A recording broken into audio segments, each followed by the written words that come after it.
What's happening, Vintage Breaks Nation? It's your boy Charlie G from Vintage Breaks West. Trying to fill some big shoes tonight with no Gilmore on the CG Squared show. So we're doing the CG Squared -1 show. I'm going to try to channel my inner Gilmore tonight. We'll see what kind of trouble we can get into. And see what's going on. We'll give everybody a few minutes to come on in from the North show that just wrapped up. And we'll get started.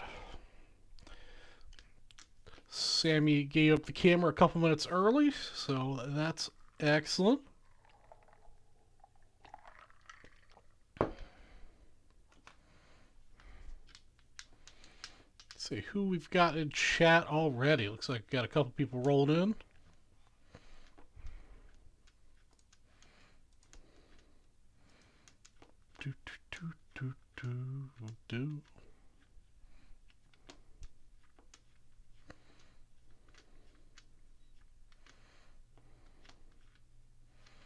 Let's see here. What do we have? We've got the blaster box here to break. Who's in this? Troy Thompson, Scott Wilson, Robert Ploss. All right.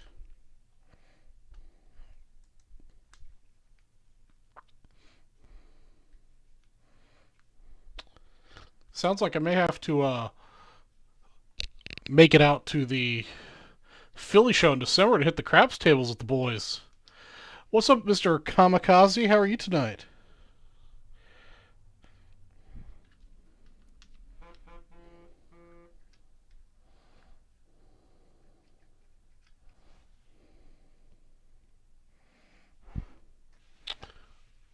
What's up, Robert Plus? I've got a box here that you're in to break first up as soon as we get rolling.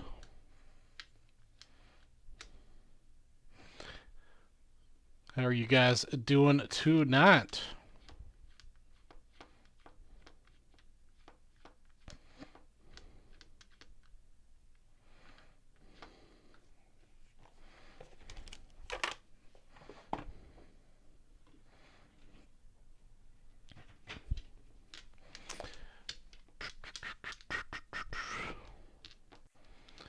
What have you guys been up to today?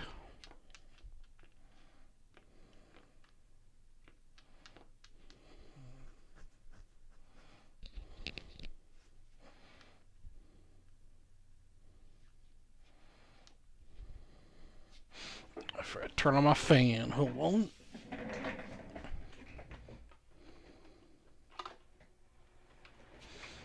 There we go. What's up, Mr. Billy Blair?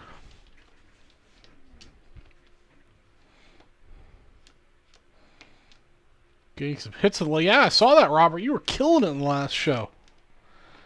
We're gonna, definitely on a roll. Based on the roll you're having, maybe you'll get a bat down Acuna in this box. Well, now we're in for the nice chilling portion of the evening. Soothing sounds of Charlie G's voice. Some pack breaks, a little baseball talk, maybe some food talk. Whatever else is going on. Too bad.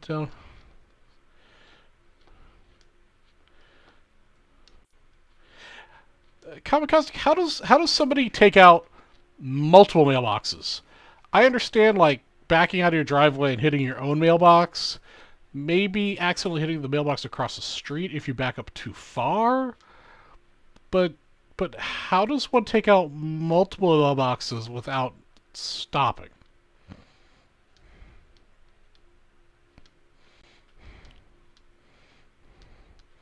While waiting for Kamikaze's response, these promos that I'm going to announce will kick in at 10 p.m. here in a couple minutes automatically.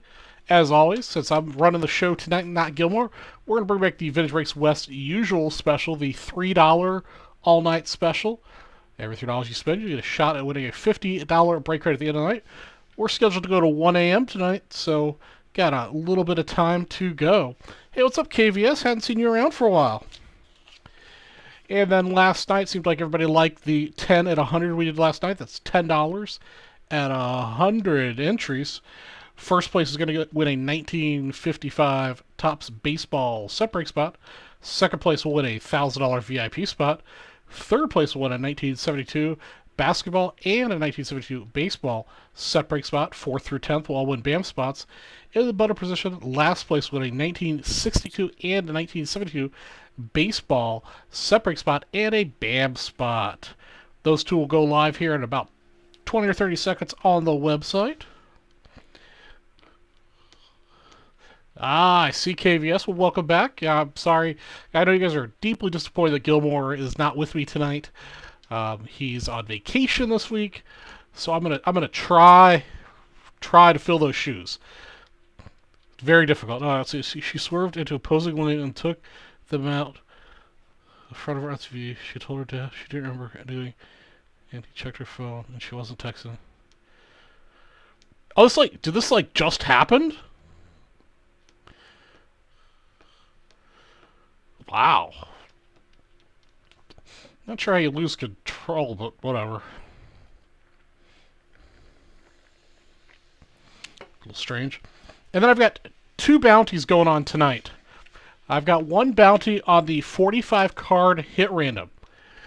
There's 12 spots remaining. It's $125 a spot.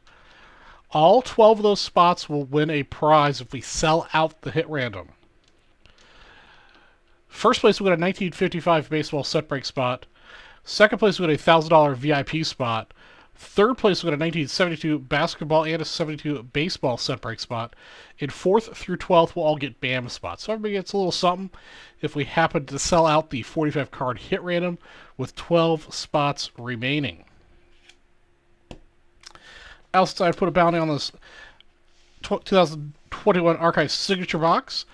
I'm going to randomize the list. As usual, the first person will get the encased autograph card that's in this box. And then the next, I believe it's 15 people will get the cards out of this Donner's pack. So, the top 4 people will get a prize. There's 11 spots left in this. So I'll randomize those 11 names. Top 4 will win prizes. First place, well, since you're already getting the card out of this box, you're going to get a BAM spot. Second place will get a $25 break credit. Third place will get a $500 high roller spot, and 4th place will get a $250 bonus spot. And then I've got this beautiful 2020 Panini Chronicles Chase Claypool Crown Royale SGC 9.5. If somebody wants to spend $250 on a single purchase at checkout, you'll take that bad boy home. And that's what I've got going to start the evening off. We're going to ease into the CG Squared -1 show. And we'll get it started. That was about 4 hours ago. Yeah, it's wild. Well, hopefully it's not like a medical thing. Hopefully she just honestly lost control of the car. Maybe she wasn't texting, but maybe she was like reading Facebook or reading texts or something.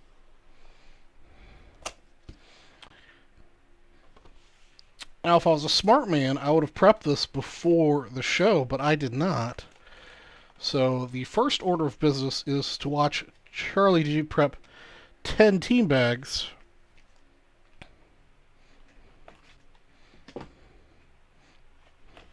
to break this blaster box. What's going on, Matt? How are you this evening? Alright, let me prep some bags for this blaster box, and hopefully we can find ourselves a Bat Down Acuna.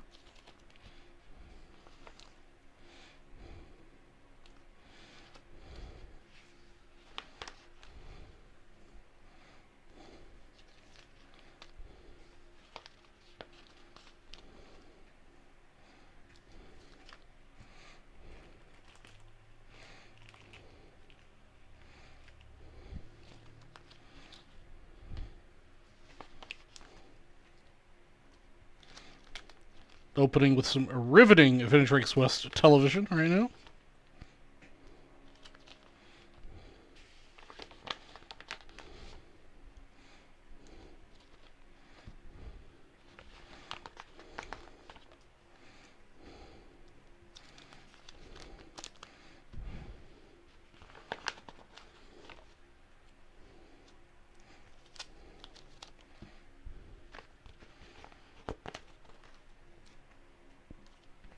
Okay.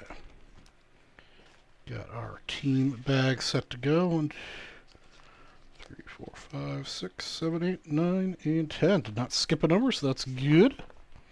I can still count to 10. Alright, let's catch up on the chat. I'm doing alright, Matt. Thanks for asking.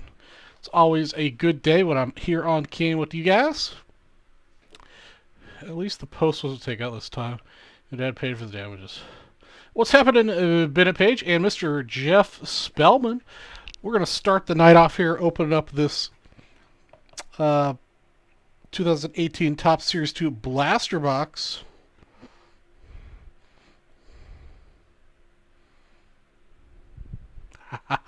Well, this week you get the Charlie G Show 3 days in a row. But we're going to call this one CG Squared -1. It just feels a little weird not doing the show with Gilmore, but you know, Gilmore's got to take a day off every once in a while, man. I don't think Gilmore's taking a day off for like ever. All right, let's get this first break underway.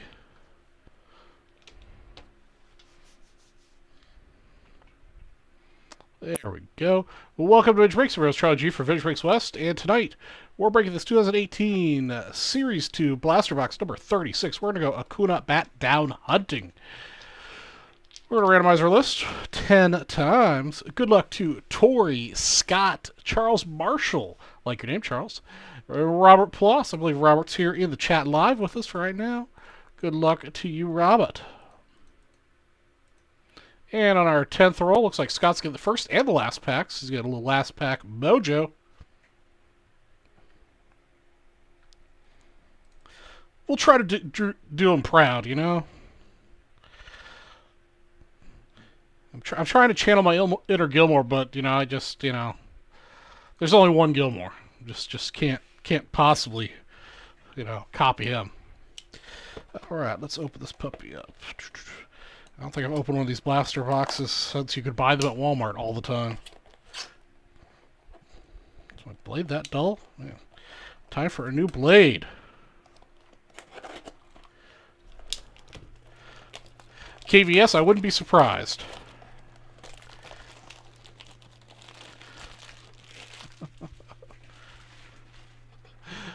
Yeah, no, I'm definitely just gonna do the show like I normally would. All right. The exclusive bonus pack will go to spot 1 with Scott. Just double check. We got 10 in here. 2, 4, 6, 8, and 10. Yes, we sure do. All right. The exclusive pack is going to go to spot number 1 with Scott. I believe this was a manufactured medallion card. Kitty? I don't know. Maybe Kitty came with Gilmore on vacation. Who knows? All right. Ryan Zimmerman. Where's my thick sleeves?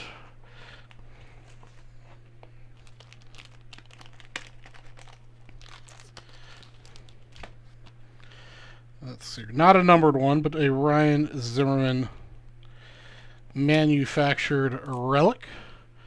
That's your bonus card, Ryan Zimmerman, in pack number 1. Or spot number 1. And this is pack number 1 for you. Let's see what we can find. I'm only going to penny sleeve rookies and card savor the good rookies from this year. And we'll see if the camera decides to refocus itself.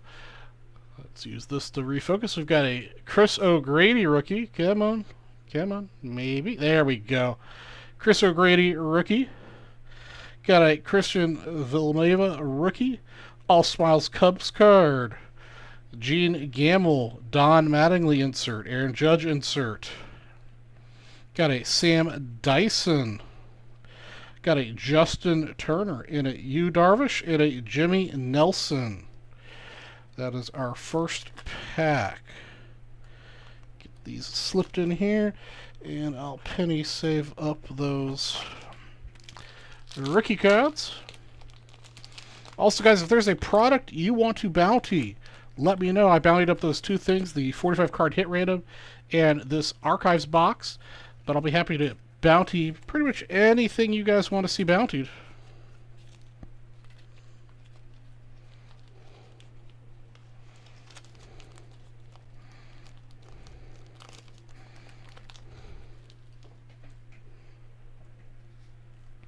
Pack number 2 for Robert.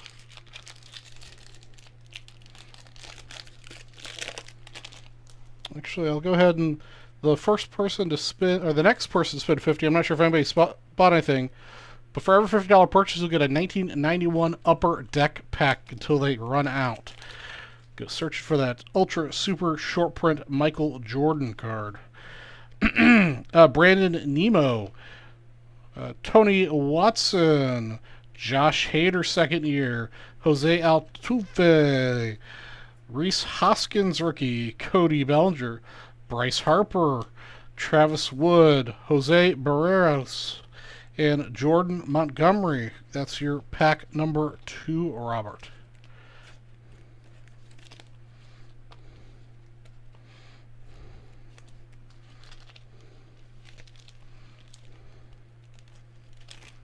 Oops. Reese Hoskins want to come out again and say hi. Pack number 3 for Charles Marshall.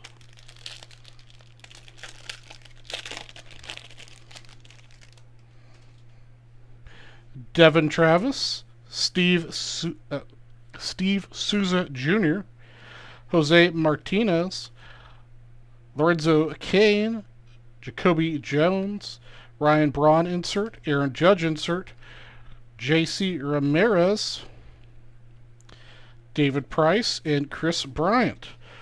No rookies in that pack for you, Charles.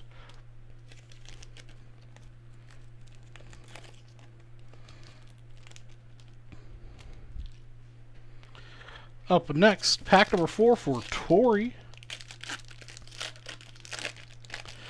So anybody else got anything fun going on right now?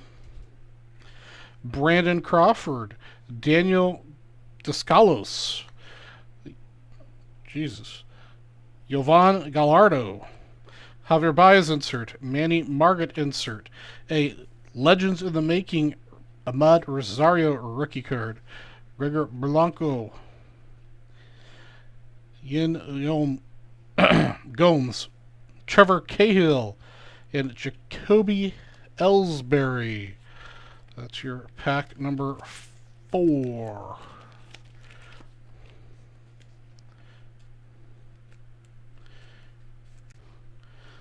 Candy called Haichu. Sounds like an older candy, actually. I seem to remember that.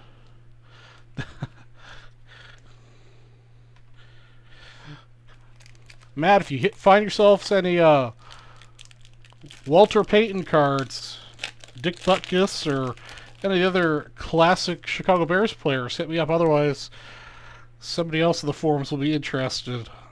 I'm only looking for Bears football cards. And drinking Bush beer, that's what I like to hear. Power up, Aaron out there. This is pack number 5 for you, Robert. Marcus Strom. We do have a gold coming up. Carson Fulmer. And the gold is the Asdrubal Cabrera. Okay. Wade Boggs insert, Aaron Judge insert, Andrew Benintendi, Juris Familia, and Stephen Voigt. No rookies for you in that one, Robert.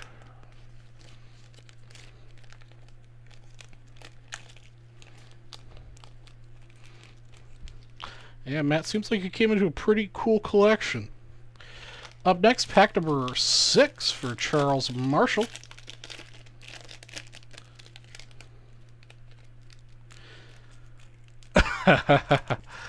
I know, Matt, I sound like a broken record. Alright, we got a Thomas Nido rookie, Alex Meyer, Mike Miner, Kansas City Chiefs team card award show with Jeter and A-Rod, J.P. Crawford, Aaron Judge insert, Drew Pomeranz, Trace Thompson, and Kevin Herrera. Charles, could you believe how the Lions lost this past Sunday? Oh, Kamikaze, it was just amazing.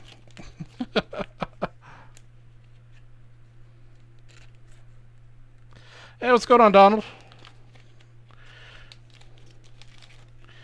And I'll pass on the Mike Tomzaks for you. All right, pack number 7 for Scott. Come on, let's hit at least one good rookie out of this blaster. All right, Scott. Tyler Glasnow. We got Aaron Bummer rookie card. Jacob Faria. Arlonis Chapman. We got a Hank Aaron insert. We got a Steven Strasburg insert. Derek Holland. Matthew Boyd. Kenny Vargas. And Matt Holliday.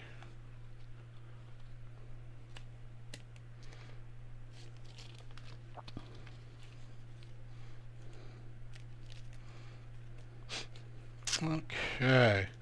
Got a couple packs in a row for you, Robert, coming up.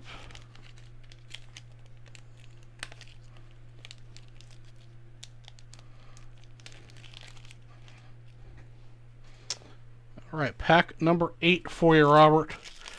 Let's pull the bat down Acuna. We've got Anthony Santardo, Martin Perez, Domingo Santana, Justin Wilson, Harrison Bader insert, Legends of the Making, Marcel Azuna, Cole Hamels, David Robertson, Jeremy Helkson, Jonathan Lucroy, and the Baseball Day.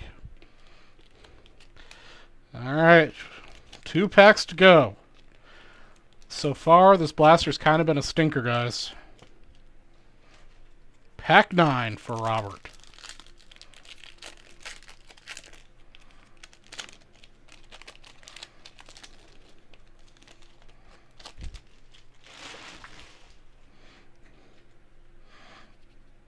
Wilson Ramos, Matt Carpenter, Hunter Strickland. Got Caleb Joseph, Chris Bryant insert, Jacoby Ellsbury foil, Aaron Judge insert, Hanley Ramirez, Charlie Blackmon, and Ubaldo Jimenez. Not the best of packs there again for you, Robert.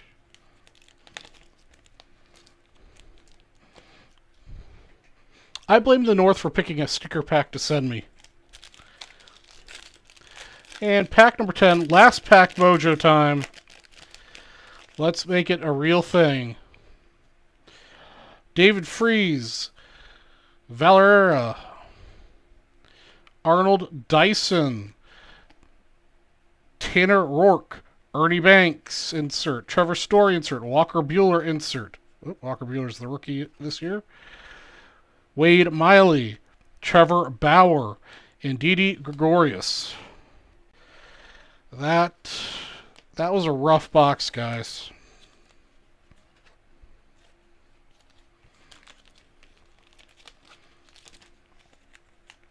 Not gonna lie, that was a rough one. All right, that's going to conclude our 2018 Topps Series 2 Blaster Box number 36. Thanks for watching. Did you hear the... I didn't hear that rumor, but it would be interesting to see Ohtani play for a better team. I've also said the same thing about Trout in the past.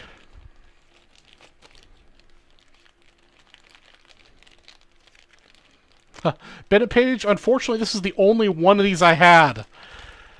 So you'll have to, the North will have to open it for you, or Gilmore when he's back. I only had one of these boxes. I know these will fit in here.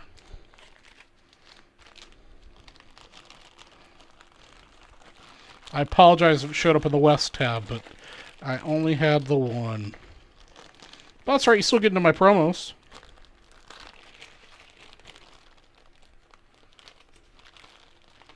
Man, if the Cubs could pick up Ohtani, that'd be killer. I'd be for that. Let's see Ohtani in a Cubs uniform. That means I'll be very sorry I sold some of my Otanis. Okay, well, let's see what you guys have been up to on the purchasing situation.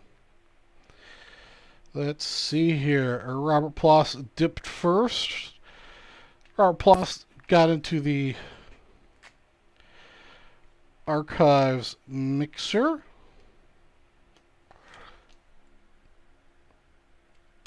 So you get a pack. Let me make sure that's the right one. There's a couple different Archives boxes. Yep, you got the right one.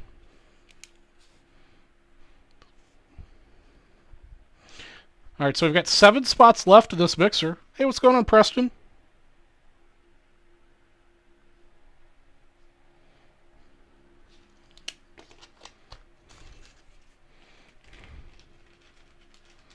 How are you tonight?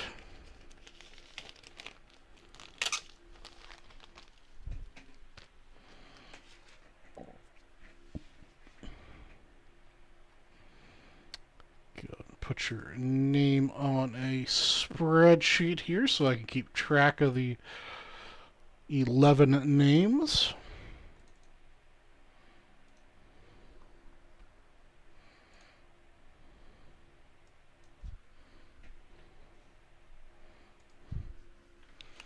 One, 2, 3, and 4. Okay.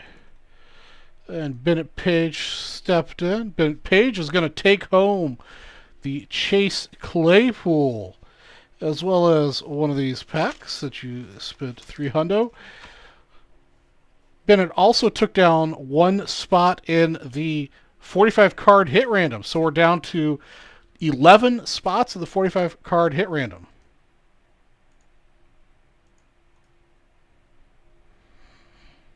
If we can close out, we got a bunch of good prizes to give away.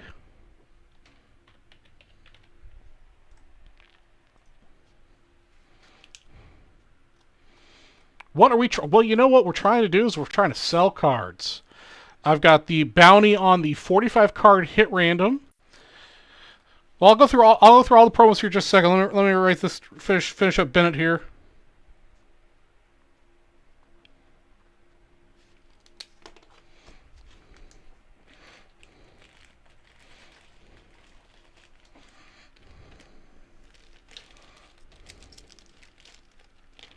Preston, I'm doing pretty good. Yeah, we're getting through the week. We're almost halfway through.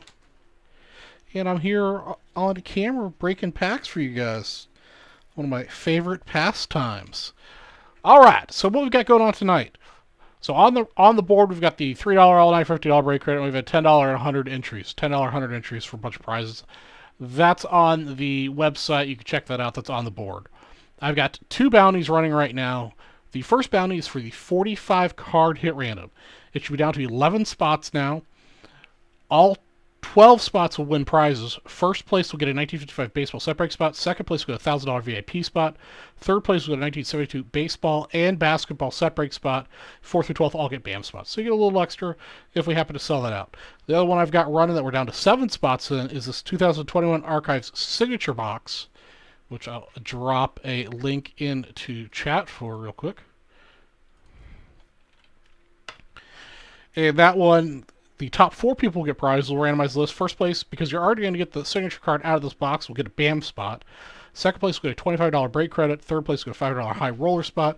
And fourth place will get a $250 bonus spot.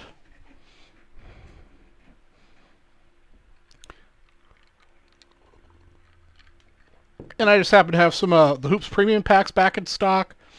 And then I also have got the 2020 Bowman personal packs in stock as well now. And I've got this stack here for $50 you spend. You can pick up one of these 91 packs. And I need something for my little card stand. North finally sent me one of these fancy... These are really nice card stands, by the way, guys. These Vintage Breaks card stands. They're 3D printed with our logo in color and relief on it. These are very cool. Let's see. What do I have over here to my left to give away. Ooh, what do I have to find a new home? I got a lot of stuff here to find a new home. Let's see here.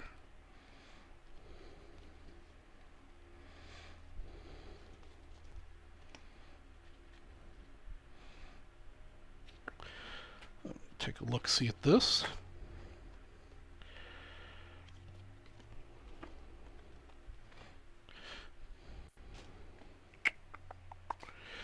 Next person to spend 100 on the website with this 1973 Nolan Ryan. Next person to spend 100, this will be a bonus card for you. Get this Nolan Ryan 73 for you. Get the Express. Next $100 purchase. If you spend $150, you'll get that and one of these. I should learn to write those upside down so it's not upside down when I stick on it. But that's what we got going on. And as usual, I'll be happy to bounty anything you guys want me to bounty if, it's something that's appropriate to bounty, I should say. Got a lot more people watching right now. Hopefully they're not disappointed it's just me tonight, not Gilmore and me. But Gilmore is on vacation, so we're going to have to do without tonight.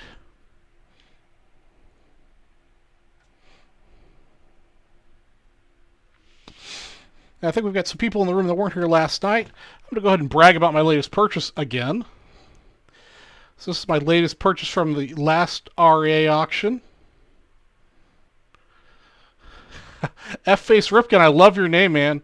I have a few of those cards myself and a couple of the variations. So it's the 1906 Schuling and Conan Publishing 1906 Cubs team card. So, it's got probably one of the most iconic Cubs baseball teams in it. It's got overall Chance, Tinker, Schultz, to Feister. It's just a great team. But what makes it special, and I didn't know this when I was bidding on an RA's auction, and RA made no reference to it. Let me get the focus to work again. Part of the reason I like postcards is the inscriptions are sometimes interesting. And I didn't read the inscription before I bought it, and I just read it when I got it. And I'll read the inscription to you. It's quite interesting. I don't know if you guys can see it there, but I'll read it to you guys. Hello, Dick. Did you think I had forgotten you? This is the team I have signed with for next year. Chicago is a great baseball city, and also rugby. All the schools have rugby teams here. George and I found a big change in the school here.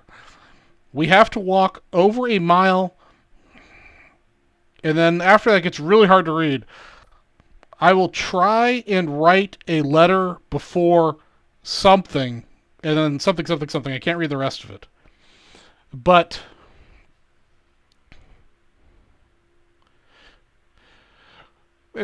but the part that's interesting to me, I'm sure you guys caught it, is it says this is the team I have signed with for next year. So is this a player for the Cubs in 1907? It says he's signed with the team for next year. So is he playing for the Cubs the following year? Is he just going to be a fan? Is he going to work for the Cubs? It's a very interesting inscription. So I've got to do some more research on it. I'm going to try to reach out to some of the people at Wrigley and the Cubs historical people and see through their payroll records or whatever, because it's got his address on it, 17 East 46th Street in Chicago. So assuming the Cubs have a historian that's willing to spend some time with me, I bet you I could figure out if they hired somebody that lived at that address. It would appear whatever building was at this address no longer exists, because it appears to be a vacant lot. But super cool card. Harry Caray was old, but not that old. Um, but yeah, very cool piece. One of the many reasons why I love postcards and I love team cards, because you get, one of the most iconic Cubs teams all in one card.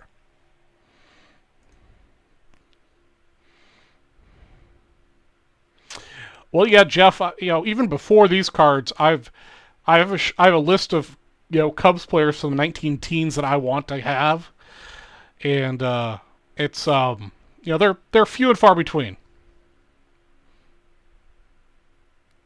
23 and me. Yeah, unfortunately, it looks like somebody took the stamp off. Probably had a valuable stamp on it at some point in time. Yeah, Jeff Spellman. I googled the address, and the address, uh, the address appears to be a vacant lot now. All right, let's see what's going on here. You guys made a couple purchases. It looks like here. All right, Preston Cantor was up next. Preston Cantor took down 2 spots in the mixer. Thank you, Preston.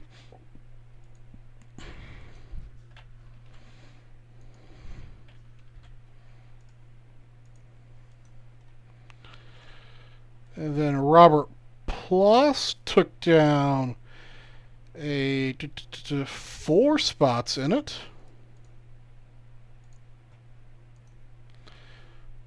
1, 2, 3, and 4. That should be 1, 2, 3, 4, 5, 6, 7, 8, 9, 10. So I think there's only 1 spot left. Yeah, Jeff Spellman. Yeah, I mean, if you want to Google Street it, the address is 17 East 46th Street in Chicago. KVS, either, the postcard was mailed in December of 1906. So I'm gonna guess he said next year, so it's probably the 1907 Cubs team would be my guess. All right, so Robert Ploss takes home the Nolan Ryan. And don't worry if I believe Bennett Page made a purchase too. I've got more Nolan Ryans where this came from.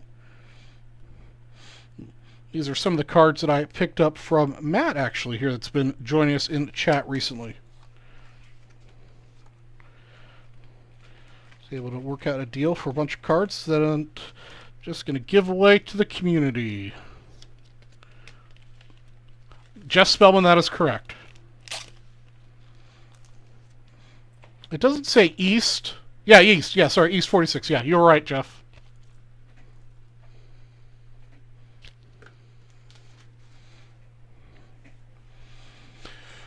And you also picked up a 2020 Chronicles Football Personal Pack. I believe I've got those, yep, right here.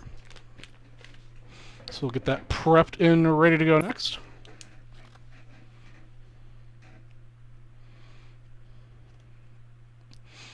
Robert Ploss.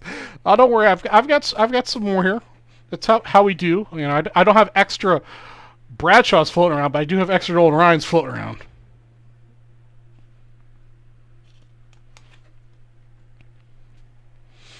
Yeah, where is Sean Dooley?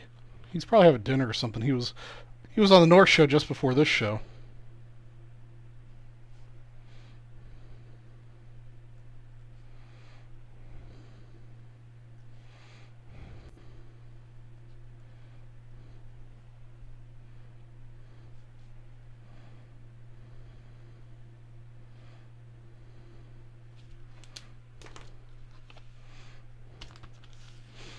All right.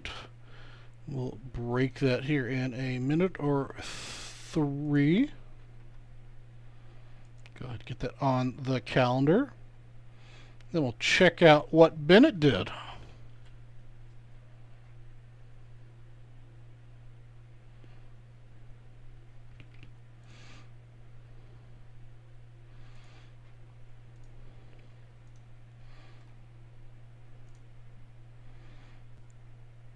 Bennett took down another spot in the 125 card, or the 45 card hit random. So it brings us to 10 spots left in the 45 card hit random, guys. Bennett also bought a just a assortment of things. Bennett, if you could help me out, my friend, which one or all those did you close out? Because that would be helpful for me. Let's see here.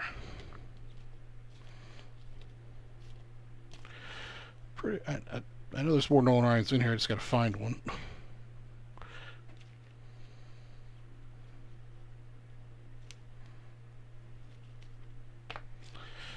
All right, I'm not going to dig too far. I didn't find a Nolan Ryan, but I did find a really nice looking Tom Seaver. So we'll send that to you. You closed out archives too? Okay.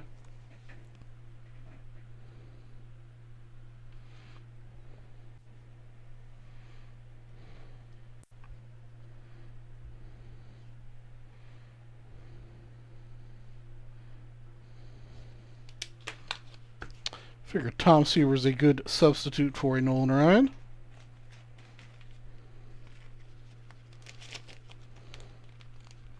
God, the Seattle Krakens are getting cracked right now. 5-0 by the Oilers. Wow.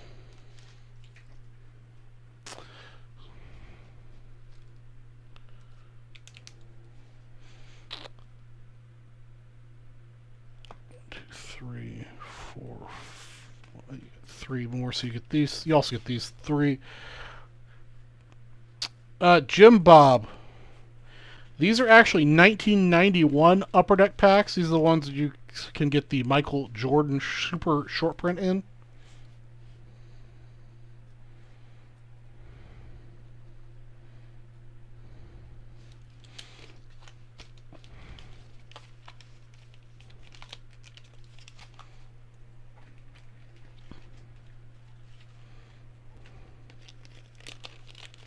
Yeah, so your boxes can be really cool. I mean, there's a lot of really, really good hits in it, potentially. Alright, it sounds like Bennett closed out the archives box. And this 1984 Donruss pack.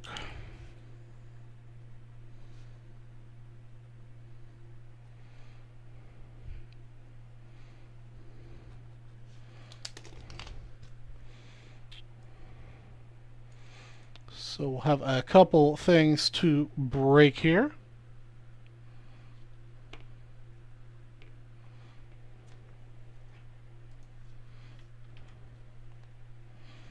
Yeah, these 91 Upper Deck packs are pretty much Jordan or bust.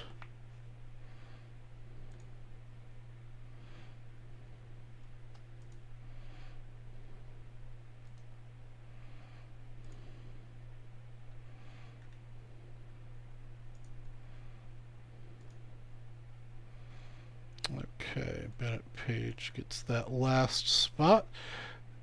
Thank you, Robert, Bennett, and Preston, for closing out this pack. We'll get to that after we break these other two packs. Let me pull this 84 Donruss baseball pack. What was Chipper Jones rookie in 91 Upper Deck? I'm not sure.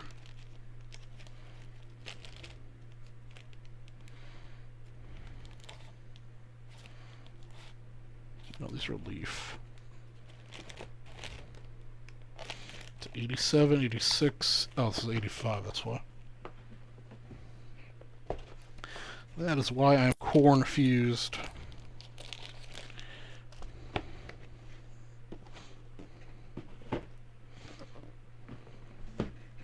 Okay. Let's... Oh, yeah, Bennett?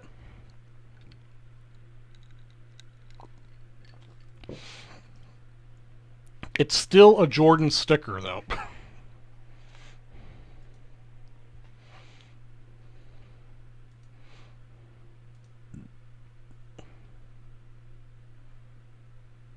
Yeah, this is 91 Upper Deck. I threw away the box. I can't remember if it's the low series or high series. It's whichever series the Jordan's possible in. I can't remember which one it is off the top of my head.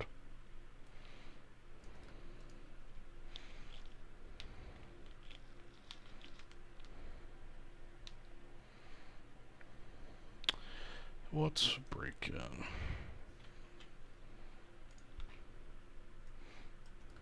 Personal for Robert Plus.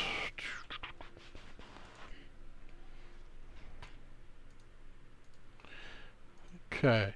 Heine Zimmerman, Bill Sweeney, Del Howard, and Kid Durbin were the others who joined the Cubs in 1907. Okay. Heine Zimmer was a pretty classic player. I don't recognize the other guys off the top. Actually, Sweeney I recognize too. KVS, that's interesting. Okay.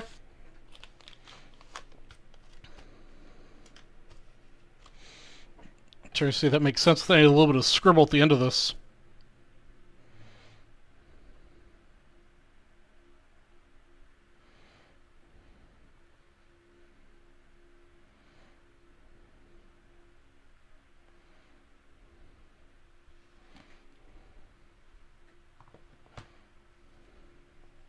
Okay, let's go ahead and break a pack here. Welcome to Vintage Breaks. I'm your host, Charlie G from Vintage Breaks West, and tonight we're breaking this 2020 Chronicles Football Personal Pack, number 144 for Robert. Let's see what we can find.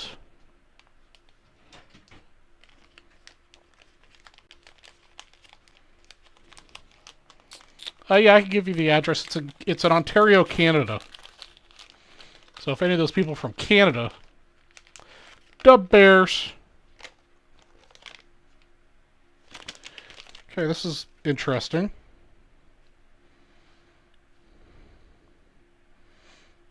These first cards are missing the foil. So I'm going to go ahead and penny sleeve them. It's missing the foil. Nick Chubb. I'm going to penny sleeve these because this is unusual. Ben Roethlisberger.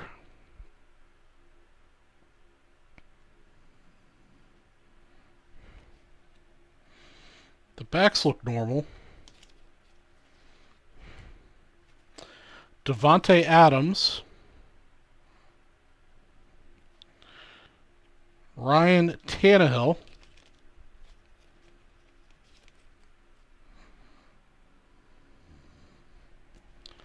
Josh Jacobs.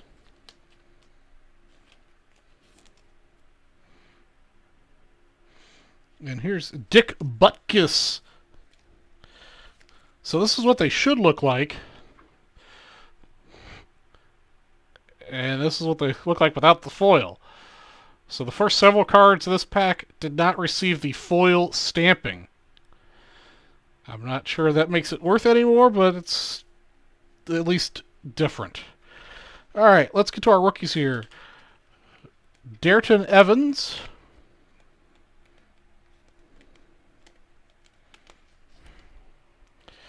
Which, as we always do on the West, we will card saver. Jack Taylor, Chick. Oh, Frazier, yeah. What's up, Justin Price? We got the CG squared -1 show since Gilmore's on vacation tonight. Justin Jefferson.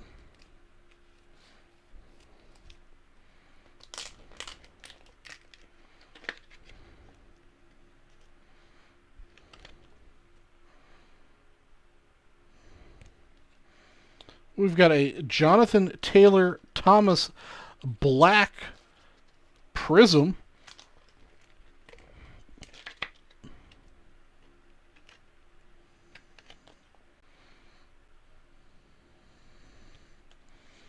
A regular Jonathan Taylor Thomas. I really like these. I think they're the canvas cards. Quite a few new names. Okay.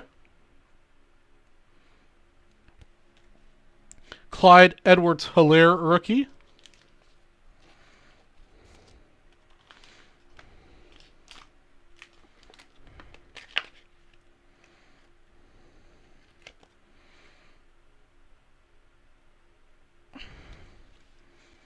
Jalen Hurts rookie.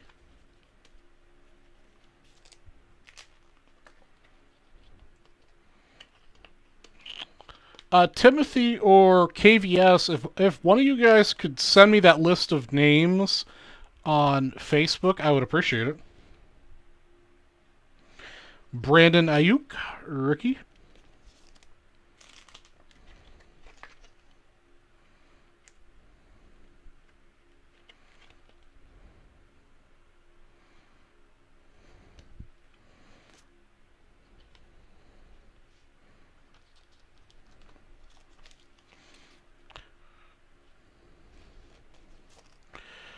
Jeff Okuda.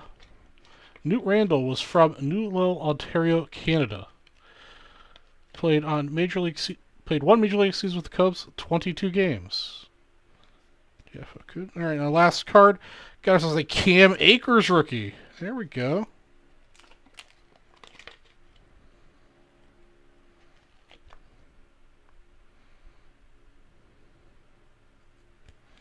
And that wraps our 2020 Chronicles Fatback 2020 Chronicles Football Fat Pack number 144 for Robert Plus. Thanks for watching.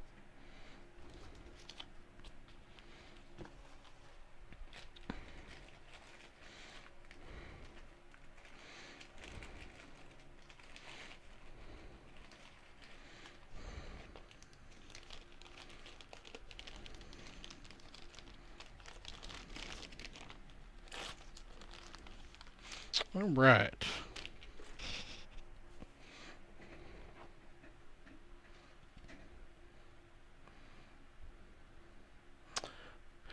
Yeah, the person he mailed it to was Mr. Richard Costin at 122 Douglas Street, Stratford, Ontario.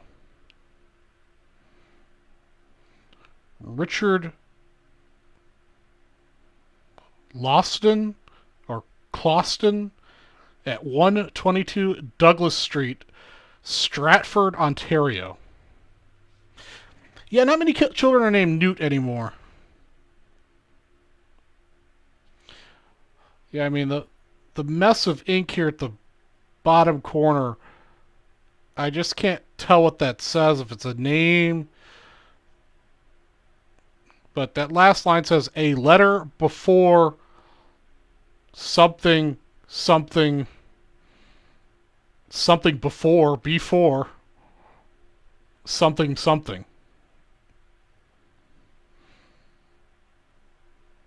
So I'm not quite sure what that says.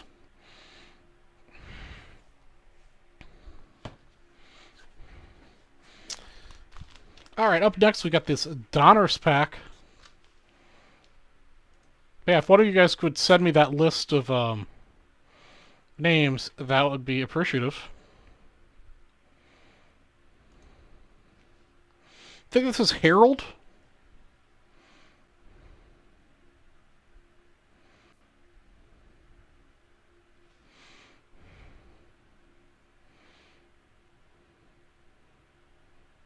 I guess I can't see Harold. I was thinking it started with an S there.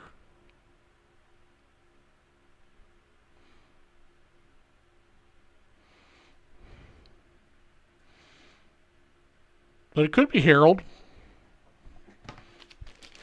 So I love the internet. Lots of different people with lots of better eyes than me, or what have you.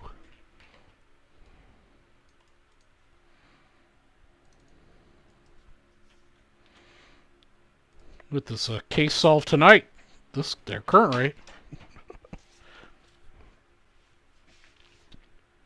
Welcome to Drinks. I'm your host, Charlie G from Vintage Breaks West. And we're breaking 1984 Donner's Wax Pack number 411. Got to randomize our list 10 times again. Good luck to Tom O'Connor, William Stern, and Bennett Page. 9 and 10. Bennett's getting the first and the last cards.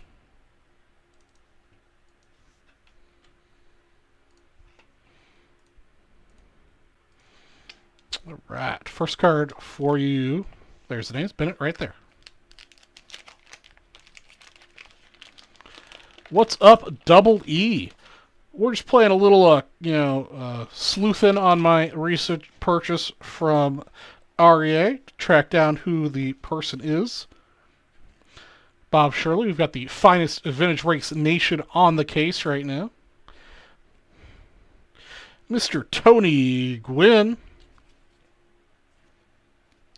I'm going to go ahead and card saver Tony Gwynn because I'm a sucker for Tony Gwynn.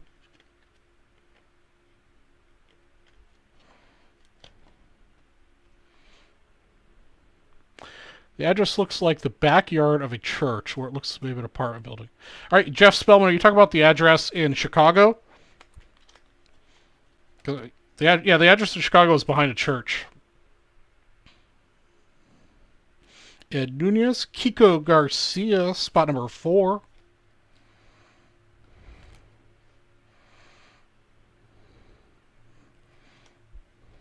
Yeah, so it could have been like a rooming house or something run by the church, potentially.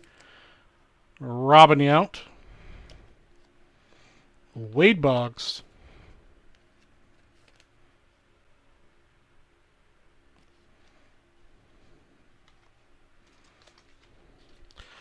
Bob Boone. Spot 7. Ron Davis for spot number 8. I'll check here just a minute. Doubly. Julio Cruz.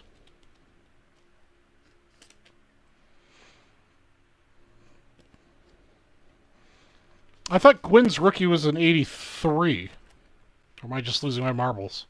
I'm a little not focused tonight with all this discussion of this Cubs team card. And this one's upside down. Carlos Diaz, spot 11 for Bennett. Tom Brennan, spot 12. Okay, all right, what's the second year? Second year still good, Gwynn. Bruce Hurst. I knew it was an early year, Gwynn. Max Venable. And the last card of the pack is Danny Heap.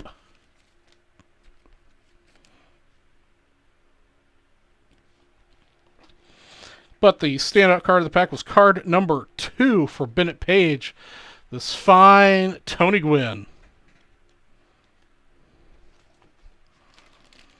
That wraps up 84 Donna's Wax Pack number 411. Thanks for watching.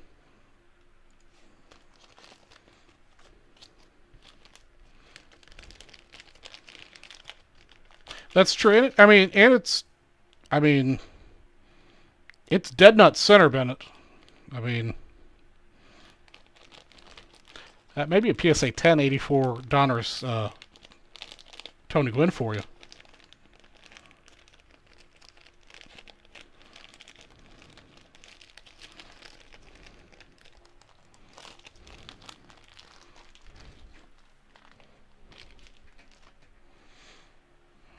Okay. Couple hundo there. All right.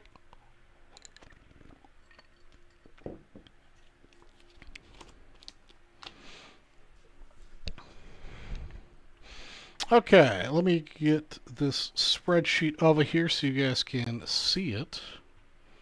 Make it a little bigger. Make sure that shows up. Yep, you guys can see those names. Alright, first thing I'm going to do, guys, is I'm going to randomize the list of names for the top 4 prizes for this archives box. Guys, let's need 11. And there's our 11 names. 1, 2, 3, 4, 5, 6, 7, 8, 9, 10, and our winners at 11R. Well, look at that. Robert Plus just sweeps all 4 spots.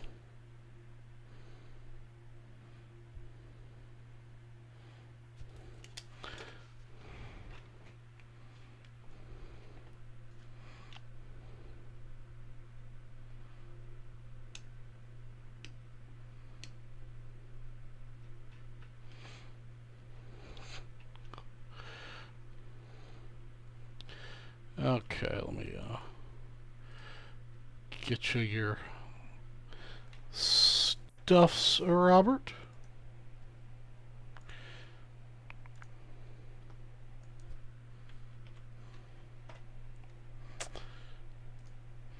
For start of business, I'll get you your $25 break credit.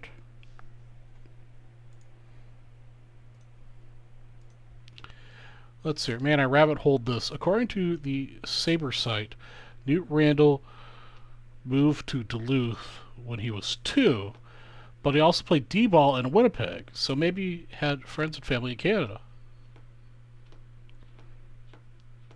Ha! Nothing for last on this one, my friend.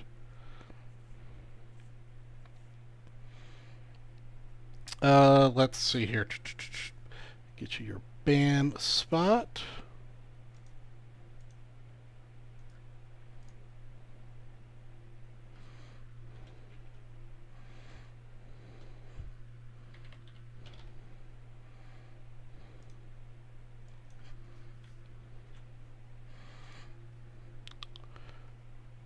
Okay.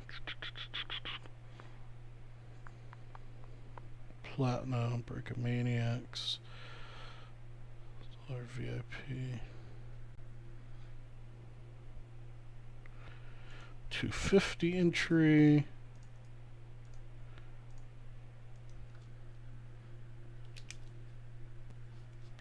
Does the $500 high roller one close? Or am I just blind?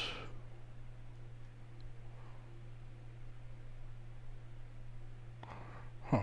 I'll just give you a $1,000 VIP one, I guess.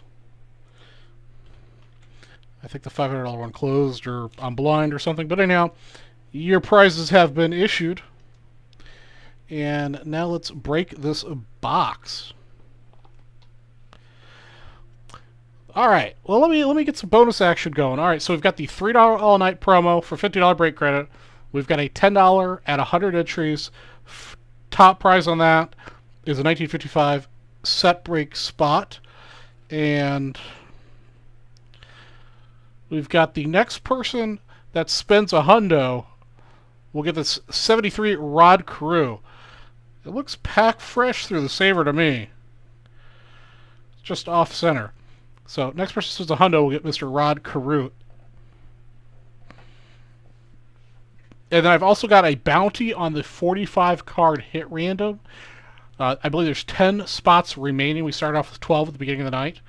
If we sell that out, I'll randomize those 12 names. First place will get a 55 baseball set break spot. Second place will get a $1,000 VIP spot. Third place will get 72 basketball and baseball set break spot. And 4 through 12 all get BAM spots.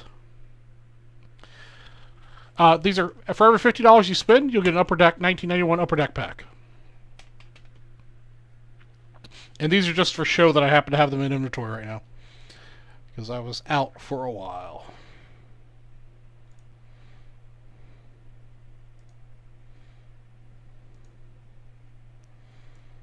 Alright, let me get this mixer on the board.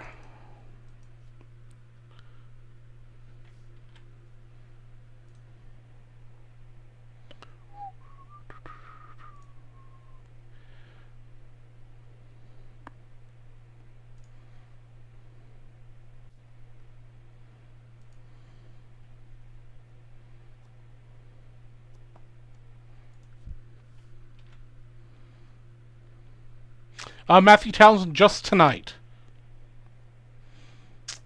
Apparently, Leighton and the other boys are covering the other nights. I just had to cover this night solo. Last I heard, Leighton will be covering Sunday show. That should be fun, because Leighton has access to all of Leighton's special cards.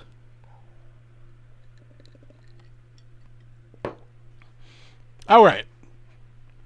I need some penny sleeves for this guy here.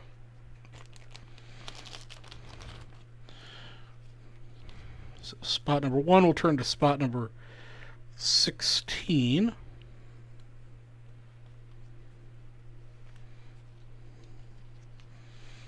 And then we'll just make a number 1.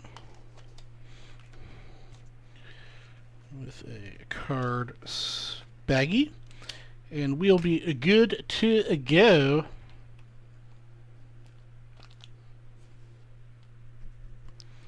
Welcome to Vintage Breaks. I'm your host, Charlie G from Vintage Breaks West. And tonight we're breaking this 2021 Topps Archives Signature Retired Series box. Once I randomize the list, name number 1 will get the card that's in this box. Spots 2 through 16 will get cards out of this pack. Good luck to everyone. We're going to randomize the list 10 times again. That's the third 10 I've rolled in a row. Good luck to Craig McDonald's, Brian Kindly, Joe Dugan, Brian Kindly again, Robert Ploss, Preston Carter, and Bennett Page, who got the last spot. Good luck. All right, and the person that gets the encased card in spot number 1 is Preston Cantor. I didn't realize you were in this, Preston. I probably said your name, but I already forgot. But Preston, congratulations, sir. You are getting the card in the box. What's in the box? What's in the box? All right. Let's see what we got. Yep, it's time for a new blade in my knife. Let's find out together what is in here. Can't remember if it's a cover or not. All right, we've got a Tony Perez. Very nice. Tony Perez auto. 1964 to 1983. Number 230, it looks like. Yeah, number 30, Tony Perez auto. That's pretty cool. Very nice card. Congratulations, Preston. That's very cool. I like that, 1983.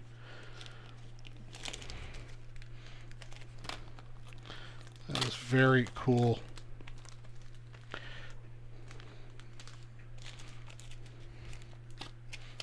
Oh, I forgot to put my hundo up here. Okay. And just so I don't get confused, I'm going to take Preston off the top here. And we'll start with number 2 there. With Brian gets the card on the top.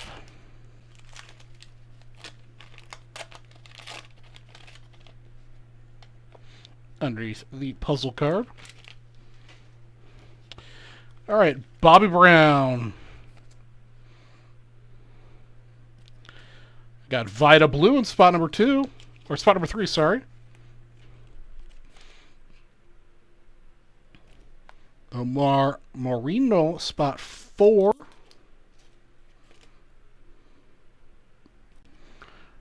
Ron Gardenhire, spot 5.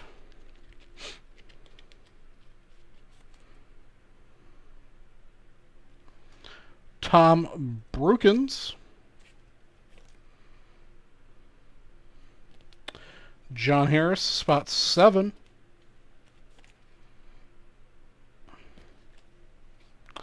Larry Sorensen, spot 8. Mr. Reggie Smith in spot 9 for Robert. Lynn Barker, spot 10. Jerry Augustine, spot 11.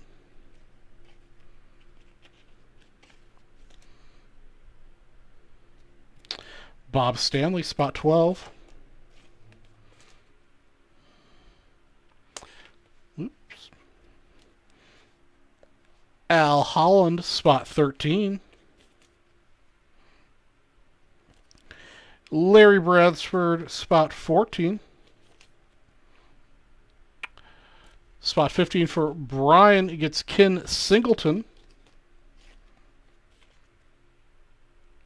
And the last card in the pack is going to be Greg Minton for Robert Ploss. And that wraps up our 2021 Topps Archive Signature Retired Box number 16. Thanks for watching. Yeah, that's a great card, Preston. That's cool. I really like that.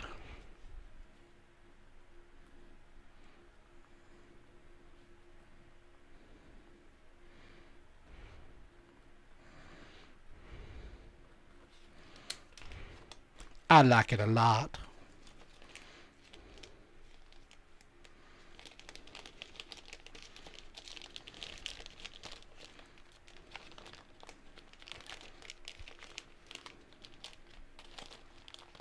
Come on.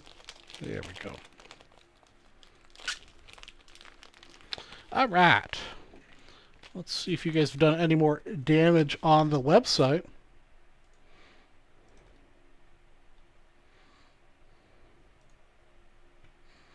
No more damage on the website. Alright.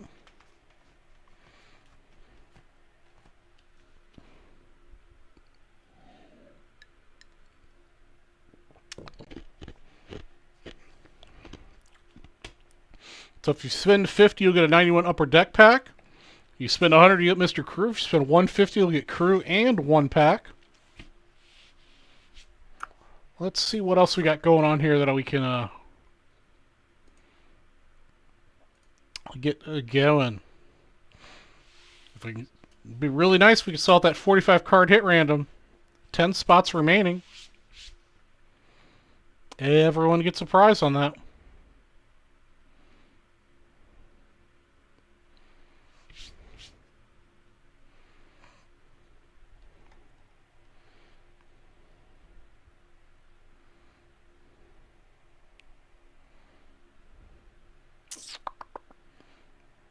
Let's see here. What can we do? So did anybody on Facebook send me that list of player names?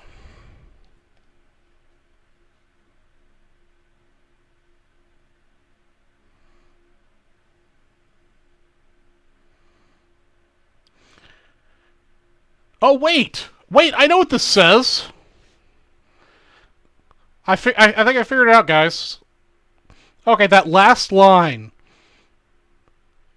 I will try and write a letter before something before starting Major League Baseball. Doesn't that look like it says starting MLB? Right here. That last line. Before starting MLB, maybe? Was it even Major League Baseball back then, though? Maybe I'm reading too far into it. Because this looks like an acronym or something at the end.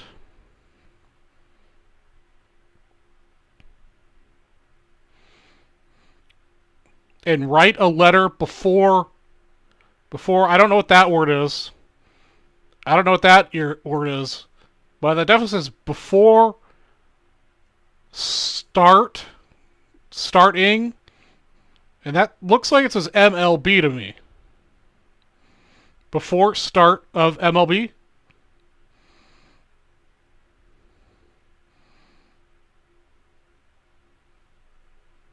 So what does this say? Before.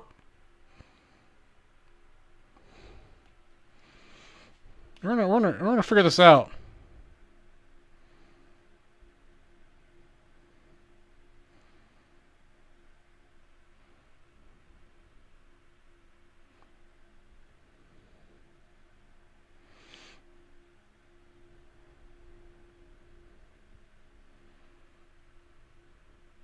Okay, MLB was, okay, so that's what that says at the end then, MLB. Write a letter. You think this says long? Before long? Okay, write a letter before long.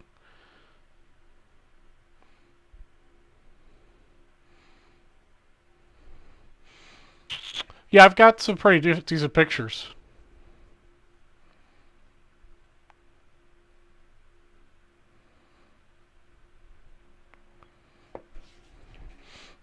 Yeah, that's, yeah.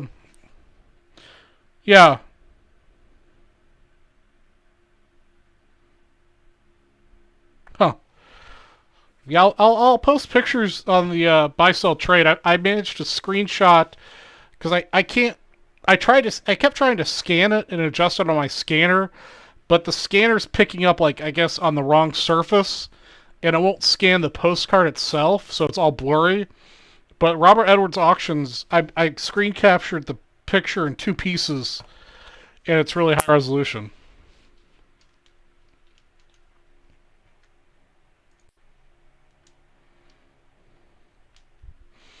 Very cool. We're sluicing this thing out, guys. Now, if we can figure out if that was an actual player, we'd be in business.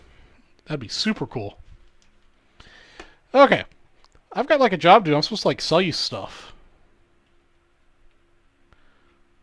Yeah, we can actually. Here.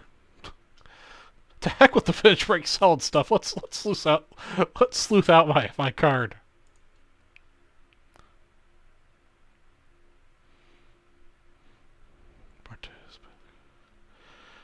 Actually, they might be back tomorrow. My order finally shipped yesterday, and that order will be back tomorrow or Thursday.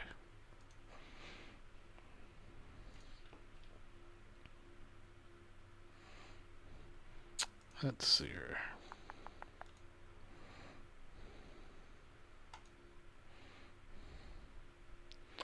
Switch the back.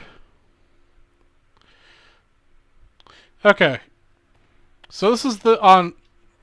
I mean, there's no secret here, guys. I mean, I paid just over $300 for this after shipping and fees and stuff. So if you go to Robert Edwards auction and look for lot number 22, you guys can pull it up on your own screens. This is the card. This is, you know, I bid a lot more than this because it's a card that I just wanted to have because it's so cool. But this is the corner in question. I can't really point to the screen.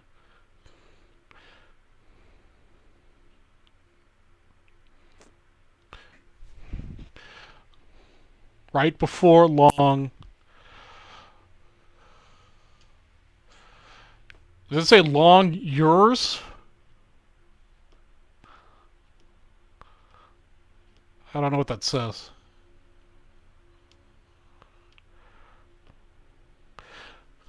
Does it say, I'll try and write a letter before leaving town? A letter before... No, this isn't leaving.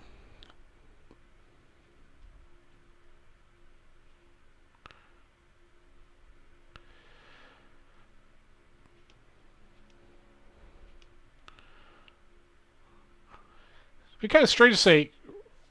It would be kind of strange to say, and write a letter before long years. This might be A before start of MLB.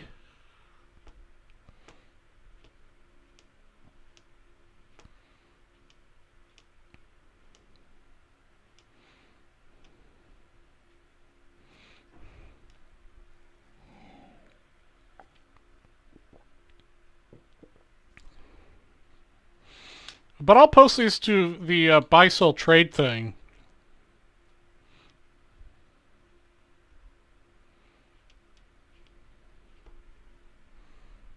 Yeah, Bennett page. That really does look like yours.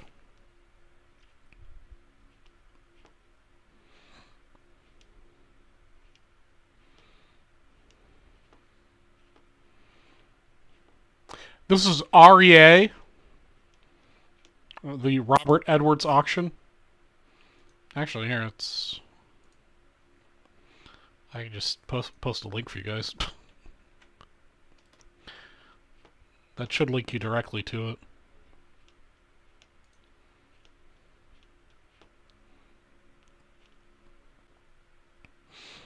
But then also what's interesting is that, so this is the guy you sent it to, Mr. Richard Costin, at 122 Douglas Street, Stratford, Ontario. But it looks like at some point in time, he sent the card back to whoever sent it to him, and he wrote this note, "Remember when? Hope it brings back memories. Sincerely, Dick Costex."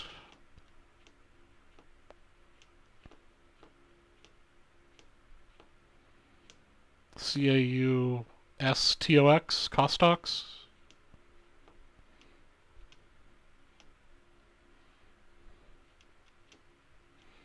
I think it's fascinating.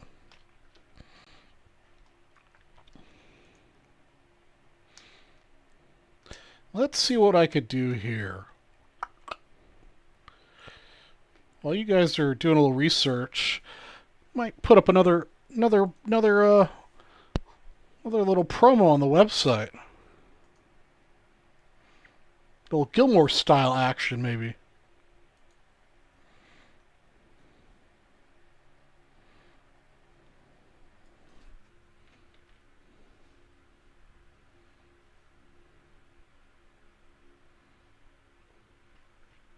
Yeah, I'm not sure. I think this and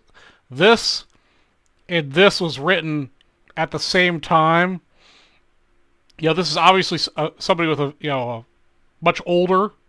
You know how shaky the handwriting is, and this 122 is pretty shaky too. So I'm thinking whenever Mr. Richard sent it back to this person, he wrote it in his correct return address. Maybe he was still living there.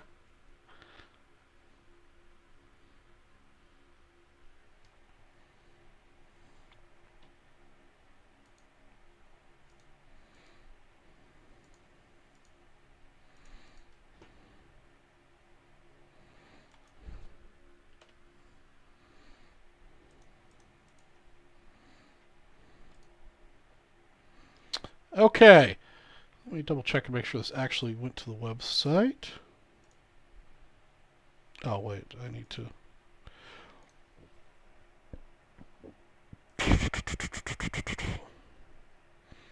This needs to start at 11:15.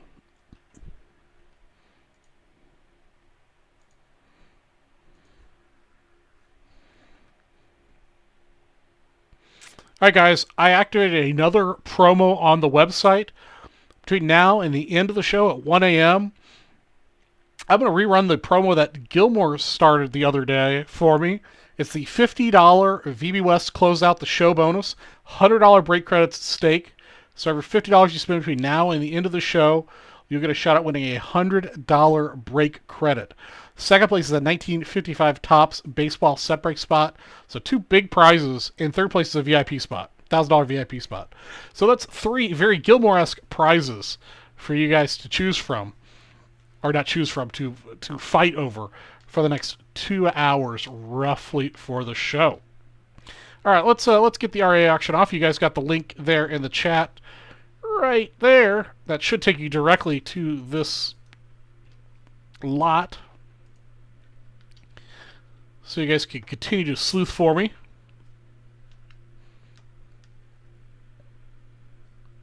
I greatly appreciate any research you guys can come up with. So I also still have the $50 bonus packs of the Upper Deck 1991 Michael Jordan shot. Next person wins a hundo still gets the what looks like a pack fresh 1973 Rod Carew. And we still have the bounty on the 45 card hit random. If we can sell that out, we got 10 more spots to go. First place, it's a 1955 Bowman or 1955 baseball separate spot.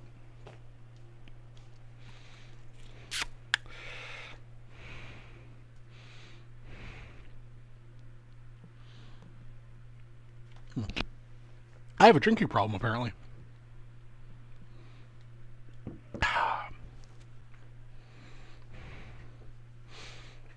Let's see here. What else do I have that's interesting we could bounty up?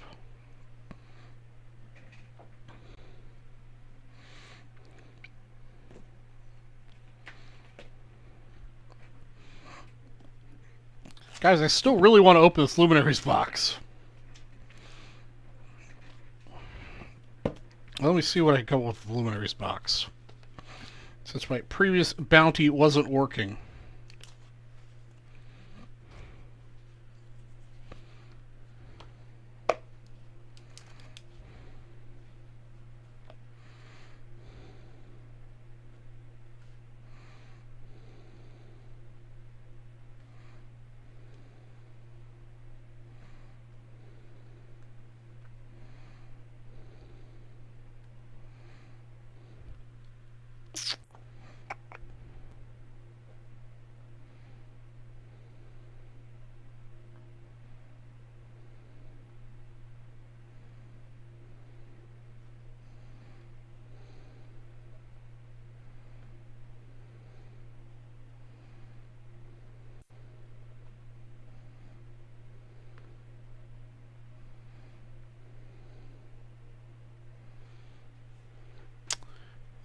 see here.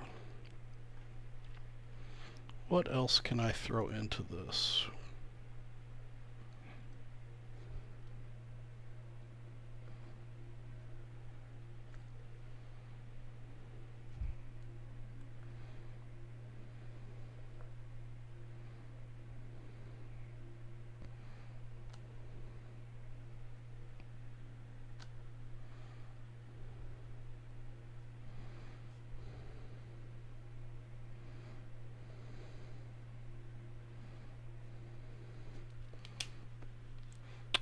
The chat suddenly go dead or something here, guys? Everybody got really quiet all of a sudden.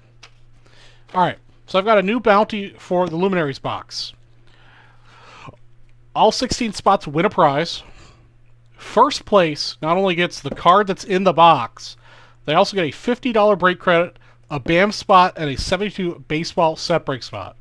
Second place gets a $1,000 VIP spot. Third place gets a 72 basketball and a 72 baseball set break spot. Fourth place gets a 1966 baseball set break spot. Fifth place gets a 72 baseball set break spot. Sixth place gets a 1989 Donruss pack. Seventh place gets a 1989 Donruss pack. And 8th through 16th all get BAM spots. We're all studying writing. I've created a bunch of monsters.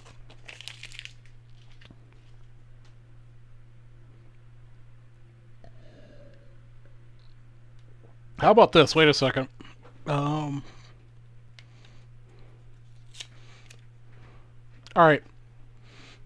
This is a personal bounty. If somebody could definitively attach a player or an employee's name to the Cubs organization circa 1906-1907 that lived at that street address, 1906-1907, that lived at that street address,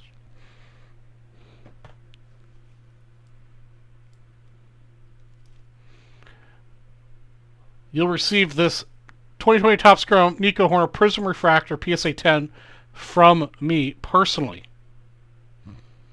If you could find some definitive evidence that you can email me that said Kid Durbin, for example, lived at that address in 1906-1907 and played for the Cubs or was an employee of the Cubs, you will get this Prism Refractor card of Nico Horner from me to you.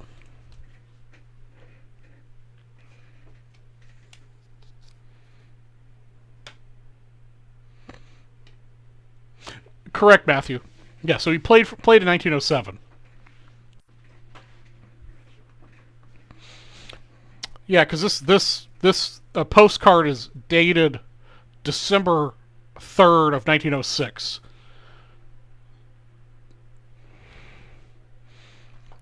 So my guess is he would have played in 1907.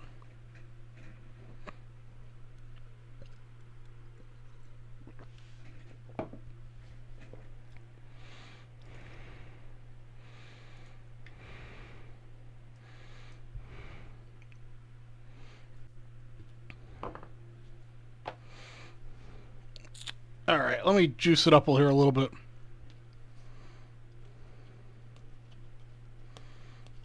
Can't believe nobody wants the Rod Carew.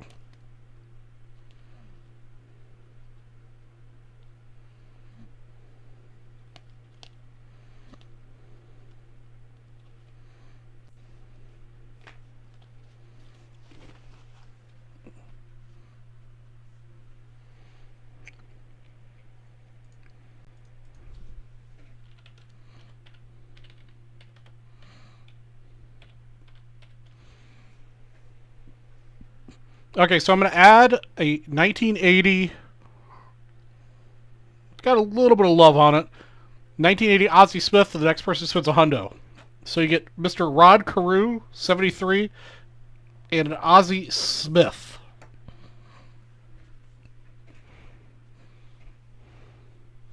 Timothy Scallion.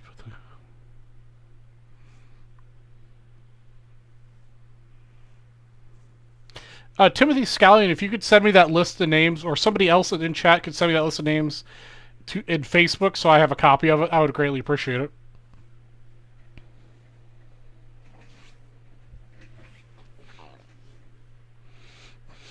So we've got the bounty on luminaries now. If we want to try to close out that'd be pretty awesome. We still got the packs for $50.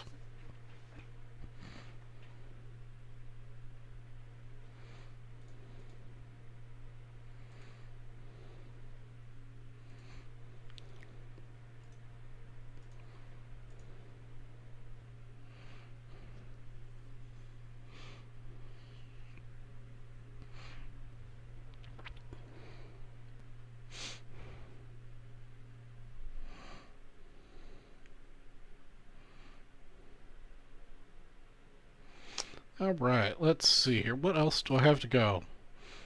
So yeah, next person to make a $100 purchase gets the 73 Rod Crew and the 80 Ozzie Smith. Plus we got the $50 promo for the rest of the night, so another hour and a half. Top prize is a $100 break credit.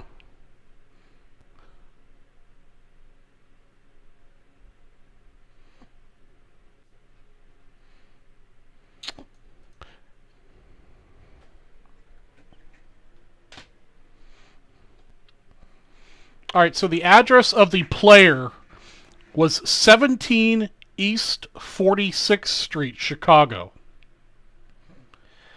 The address... Here, I'll just hold it up. And then the address in Canada was 122 Douglas Street, Stratford, Ontario. So you could pause the video there to get the address in Chicago, in Canada. You could pause the video as soon as it focuses. Focus. You could pause the video there to get the address in Chicago. Newt Randall. So if we can find some definitive evidence that Newt Randall lived at that address, is what we need.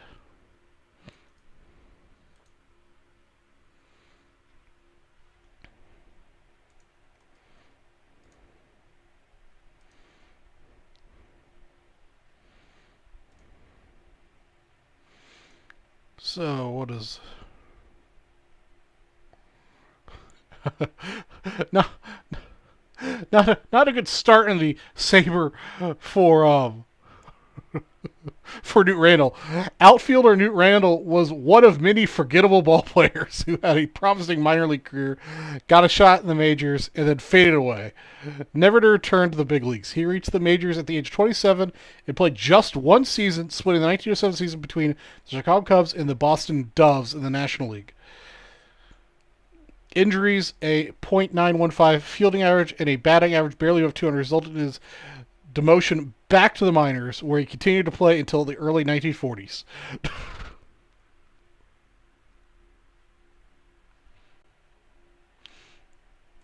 Go ahead and add that as a bookmark so I can come back to him later.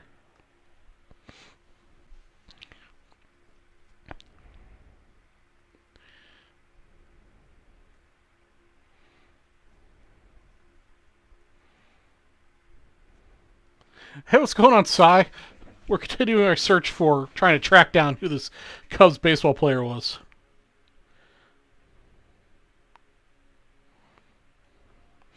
Yeah, it sounds like he didn't have a very good baseball career. He's got a very extensive Sabre page, though.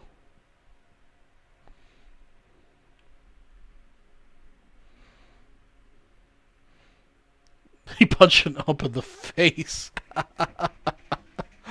Oh man, I'm gonna have to read that Sabre entry then.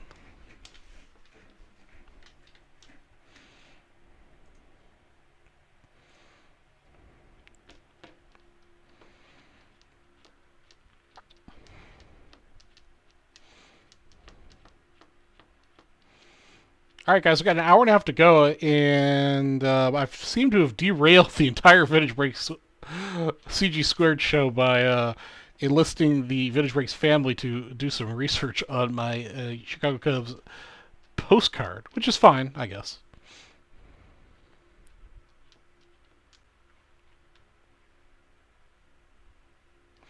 Oh, his teammate, okay. Newt Randall's the person we are currently thinking he is.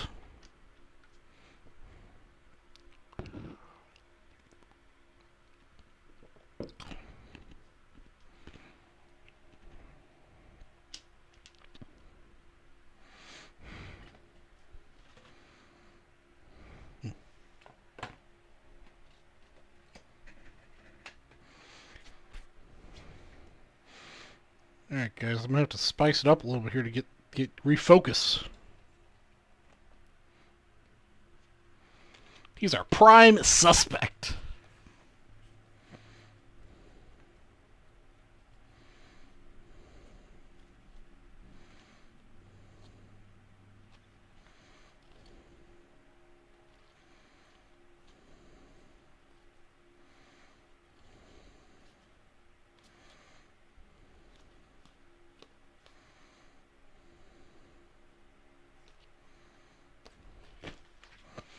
Yeah, who wants to close luminaries, guys? That's the important question here. We need some people to band together to close luminaries.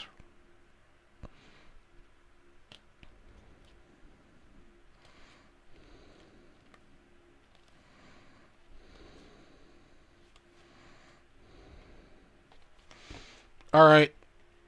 I've got another 1973 card we're going to throw into the mix. The next person to buy literally anything on the website. Hopefully it's something more than a $3 purchase, but you know what? If you want a race to do a $3 purchase, you get this Pete Rose. Next person to buy anything on the website with a 73 Pete Rose.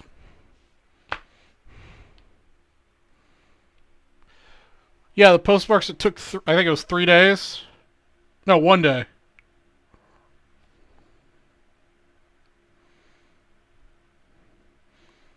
Yeah, 1 day to get from Chicago, Illinois to Stratford, Ontario. It was December 3rd at 1:03 a.m. So to be fair, it was really early in the morning, December 3rd. But still.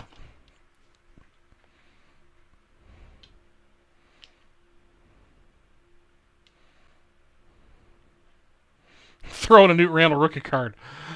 Well, you guys know if we trace this down to Newt Randall, my next quest will to be able to find a Newt Randall card in Chicago Cubs uniform.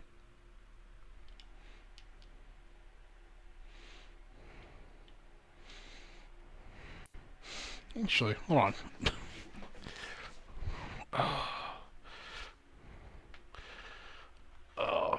I do have another Chicago team card. I can't remember if it was 06 or 07.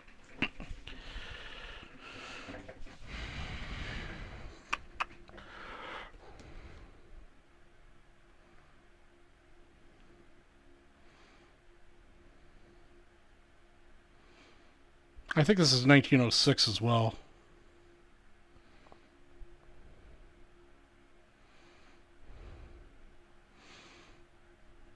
Yeah, I think this is 1906.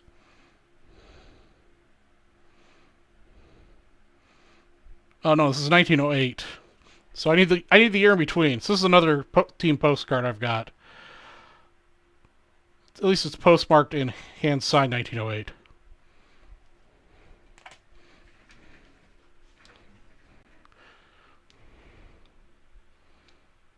Hey Preston, yeah, congratulations, man. And that was a cool one too.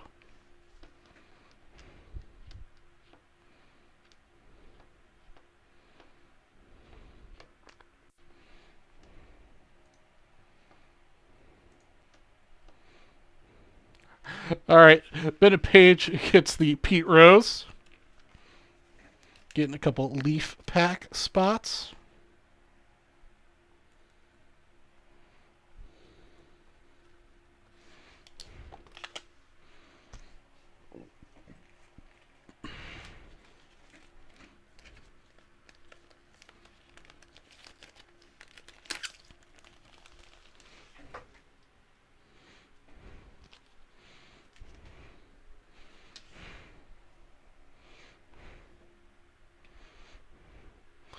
All right, the next person to spend 50 will get Tom Seaver. Plus the pack. So you get Tom Seaver and a pack. If you spend 100, you'll get these two guys. If you spend 150, you get these two guys, Tom Seaver and a pack. All right, Matthew Townsend, the bounty on luminaries is the following. All 16 people will win something. First place gets a $50 break credit, a BAM spot, and a 1972 baseball set break spot. Second place gets a $1,000 VIP spot. Third place gets a 1972 baseball and a basketball set break spot. Fourth place, 1966 baseball set break. Fifth place, 1972 baseball set break. Sixth and seventh get 1989 Donruss packs, Donruss baseball packs, and 8th through 16th all get BAM spots. Look for an auto match handwriting. Most people sign their name differently than their handwrite, but I mean, who knows? I'm no handwriting analysis expert. Bennett, did you sell out that 1990 Leaf pack or not?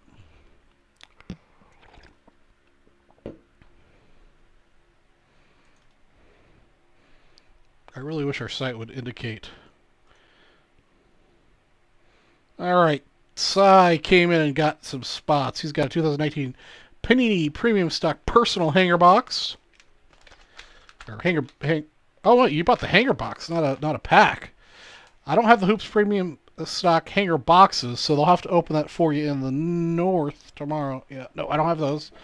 But that's alright, you still get in on my promos, and you'll claim the Rod Carew and the Ozzie Smith. Those are for going home to you, Cy.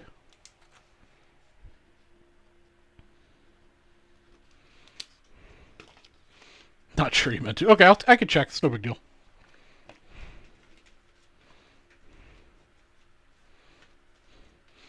That's alright, say son. Or Cy, sorry. Cy, you can always buy again and pick up some luminary spots.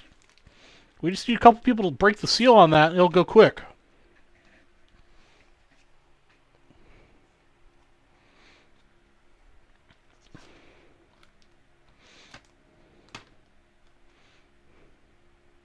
Oh, there's the Nolan Ryan I was looking for earlier. Let's see here. What do I have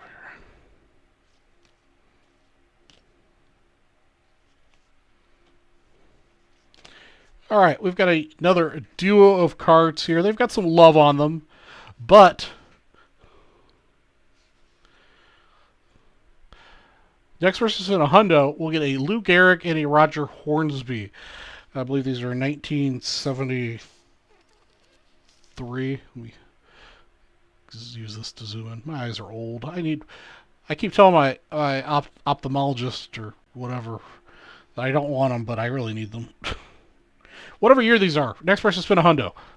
We'll get a Roger Hornsby and a Lou Gehrig.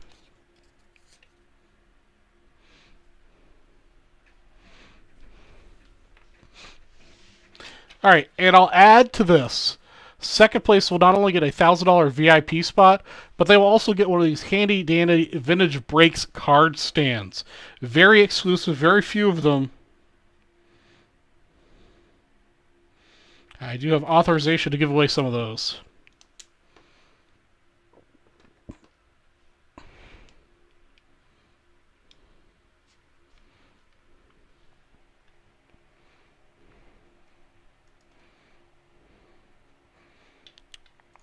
Let me check this. 85.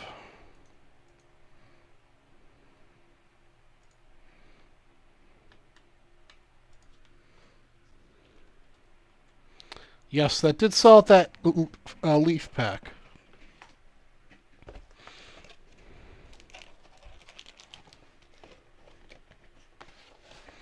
I sure can.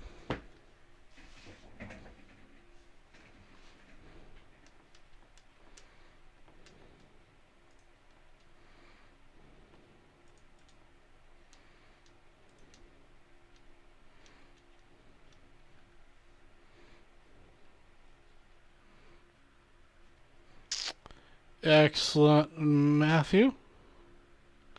Matthew, do you want the pair of cards and a pack, or do you want 3 packs? If you since you spend on $150, you can get 3 packs, or you can get the pair of cards and a pack. Up to you. I'll leave it up to you, my friend. In the meantime, I'll get this 1990 Leaf pack ready to go. 3 packs. Okay, so 3 packs. You also get Mr. Tom Seaver because he was attached to the next pack. Not a problem.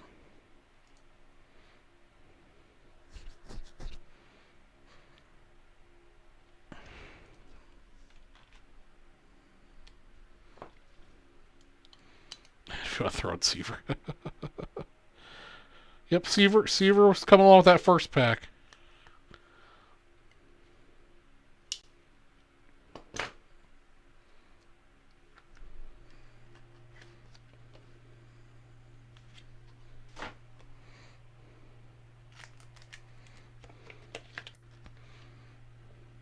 It sounds like you guys did some good sleuthing.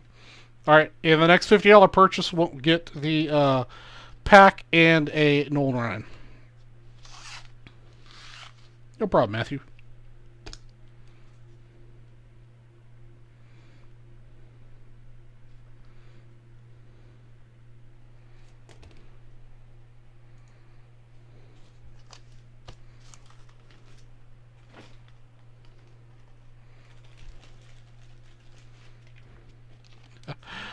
It's no problem, Cy.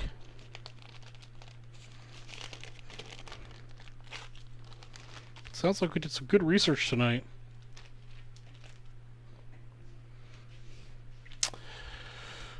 Okay. Got that added to the break calendar.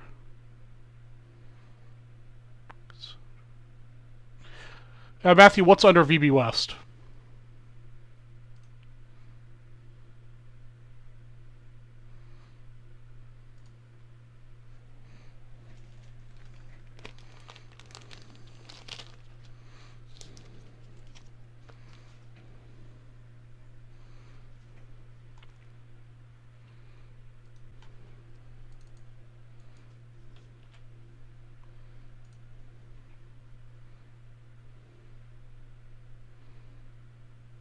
Oh, link for Luminaries. I can get you a link for Luminaries real quick. Yeah, this is what I would really like to sell out tonight. Because there could be a huge hit.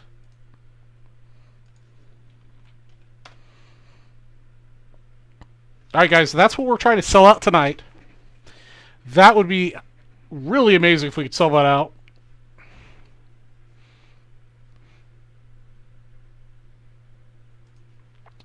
In the meantime, we're going to break this Leaf pack.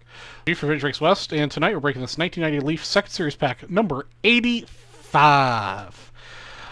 Let's randomize our list 8 times. Good luck to Troy, Tom O'Connor, Bennett Page, and Mr. Townsend. 8 times.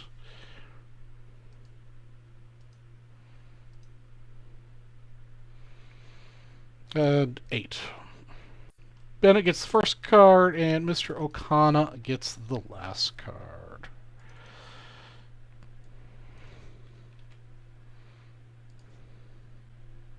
Oops, wrong button.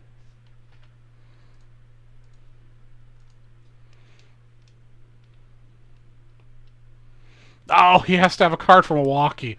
Well, my choices may be highly limited for cards that he maybe appear on, so I might have to get the T206 Milwaukee card if that's him. First card for Bennett right here. I'm kind of excited, guys.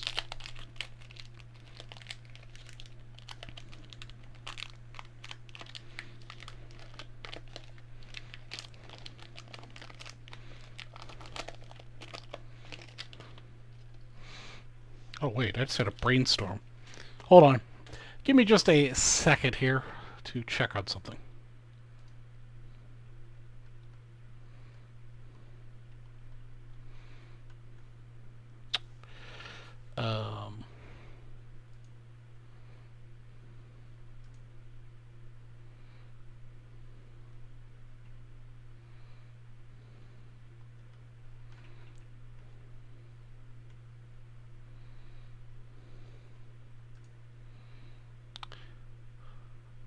Pause for a quick intermission while I get a little sidetracked.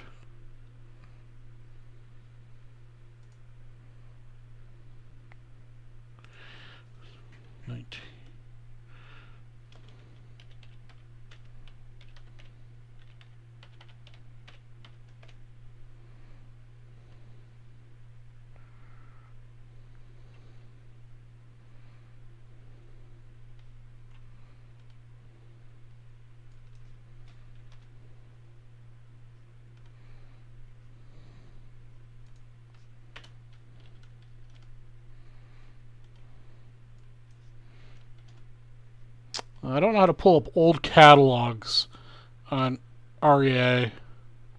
But REA, in not this auction, but the previous auction, I'm pretty sure it was the previous auction, had a whole bunch of Cubs contracts.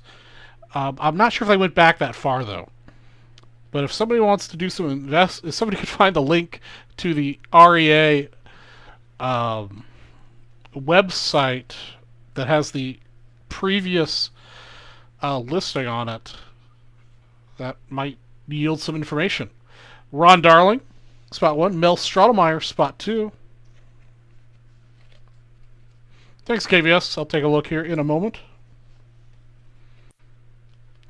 Rich Gedman, spot 3. Scott Radinsky.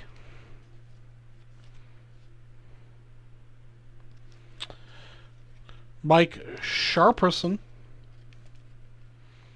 Remember, guys, we also have the $50 promo running till the end of the night. First place will get a $100 break credit. Second place gets a 1955 Topps Baseball set break spot. Sergio Valdez. Nelson Setovinia, spot 7. So that in combination with the luminary spots be pretty good value. Brad Kaminsky. Just have to add one little spot to each purchase. I think the luminaries boxes are $47.50 a piece. Mike Harkey. Yep. So just add a $3 spot in there. Dennis Lamp, spot 10, and you'll get a $50 little chance at winning a $100 break credit, plus everything else that's going on. Hal Morris, spot 11. Pat Borders, spot 12. Pat Borders, spot 12. Joe Bover, spot 13. Didn't like the call. Could you imagine a player in this day and age holding down an ump?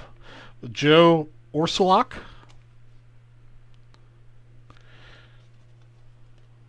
And it looks like we might have an extra card in here. Les Lancaster, spot 15. Let me just double check these are in order. 15, 14, 13, 12, 11, 10, 9, 8, 6, 5, 4, 3, 2, 1. Yes, so we do have an extra card. Jerry Reed will go to spot number 1. Bennett Page. And that wraps up our 1990 Leaf Second Series pack number 85. Thanks for watching.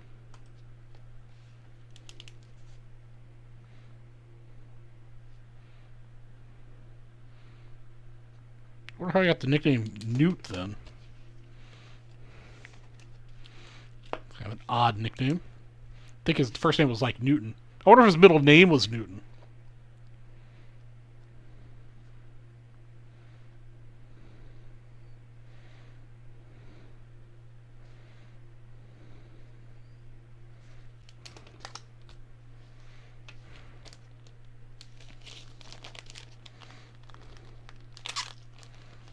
There you go. Middle name was Newton. Makes sense. Alright, we got 880 Peachy Hockey for Mr. Townsend.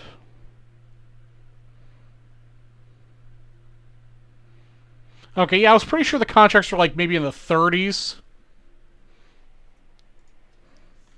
I tried to bid on some, but they just went for way more money than I was willing to pay for a contract just to have one.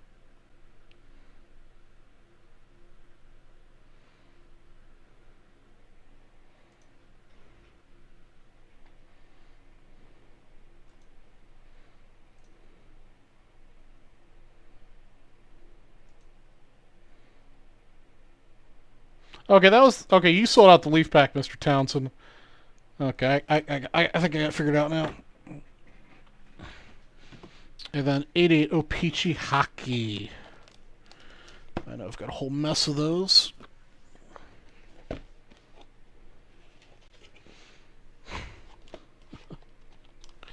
You had Peachy.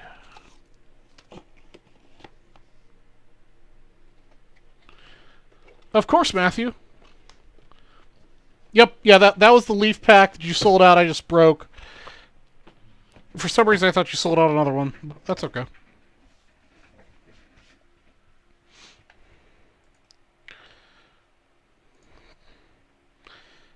All right, we got Silent Assassin Matthew Ortega took a 2019 Hoops Premium Personal Stock Pack. So that is yours.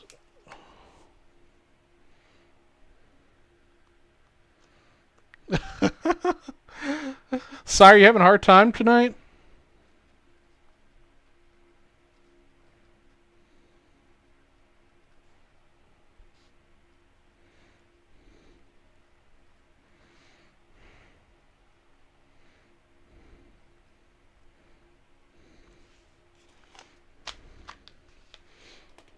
Okay, we'll break.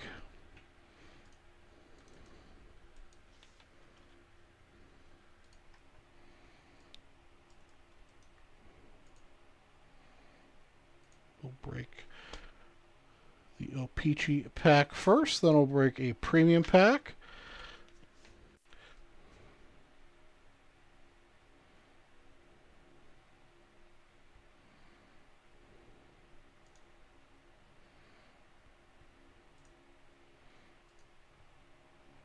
You spent 65, so you'll get the Nolan Orion and the 91 pack.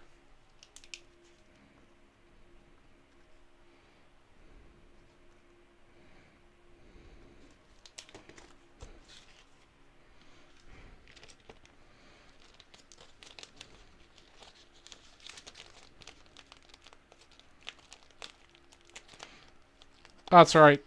Si, if you got close enough where I could combine your last purchases or something. I mean, you can always, come back and spend more if you want. But let me see what you got.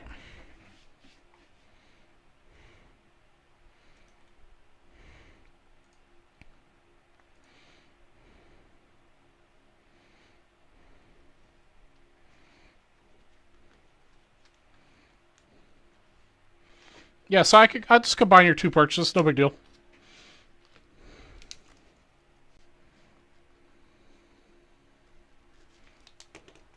No big deal.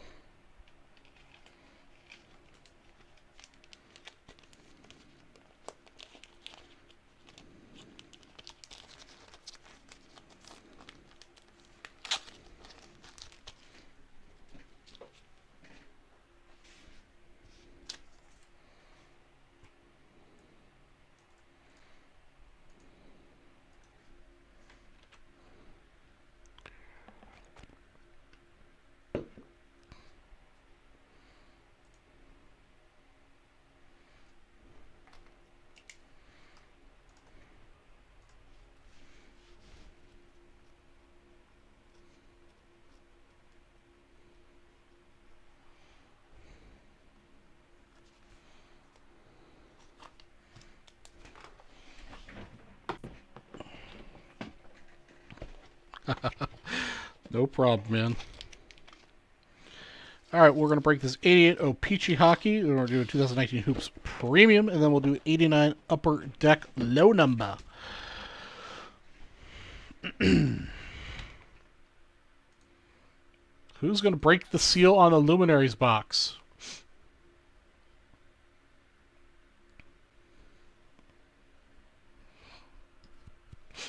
Okay, let's see here. I need something else to put on the stand.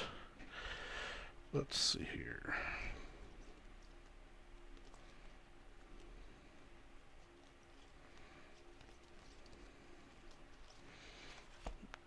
Dig a little deeper here.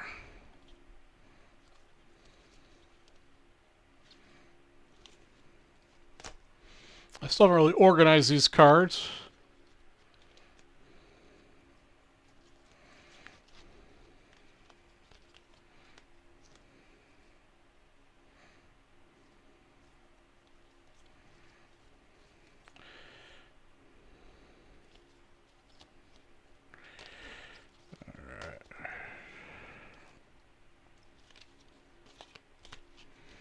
So I'm still kind of just digging through them to find anything.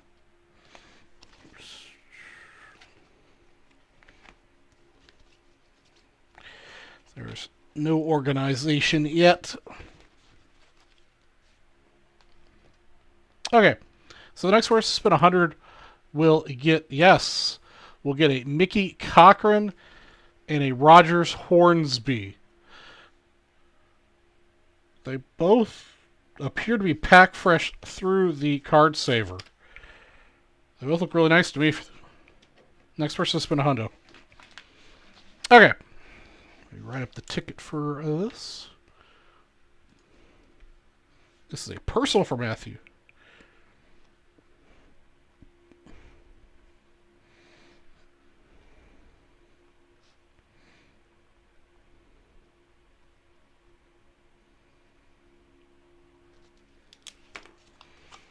All right.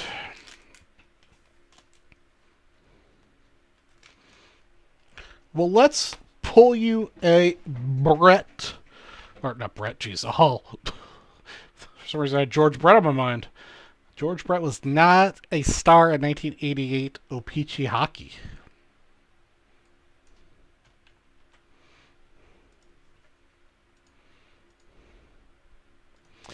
All right. Welcome to Drinks. I'm Charlie G from Vintage Drinks West, and tonight I've got a 1988 O-Pee-Chee hockey wax pack number 239. It's a personal for Mr. Townsend, so he's going to get all of the cards. Looking for the Hull. All right, this is first card. Oh, that first card is still moist. That first card is still moist. That is disgusting.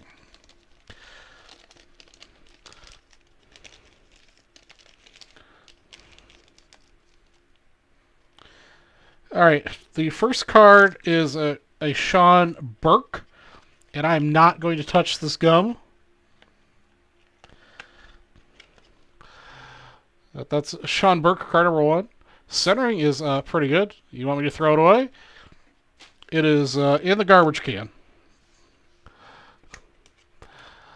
Bob Carpenter, next card up. Looks like the gum did not go through. Yep. Looks good. Bob Carpenter. Yeah, there's not enough money in the world to get me to lick that. Actually, maybe there is, but you guys aren't going to pay me that. Essa Tinkinen.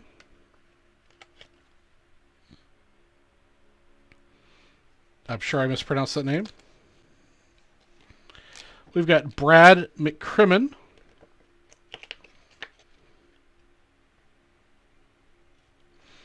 Centering's been kind of back and forth on this. That's pretty good. Greg Adams.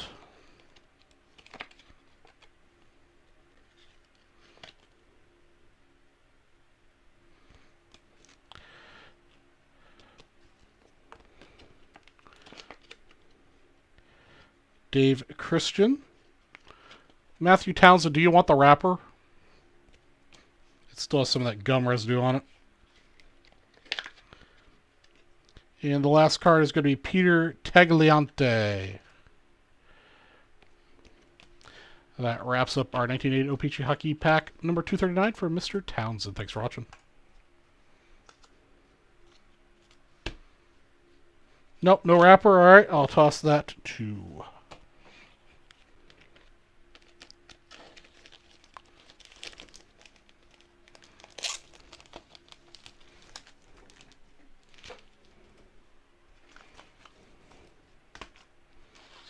Okay, up next, we've got this Hoops Premium Cello Pack. Let's see what else Cy did here. Okay.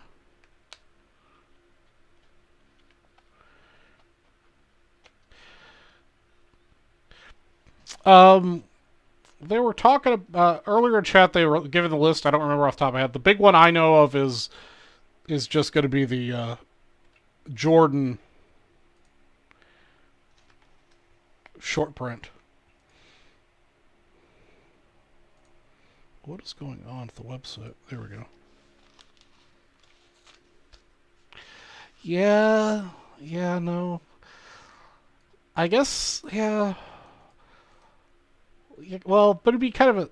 Although the new 1981 Donruss packs we've been getting aren't as sticky.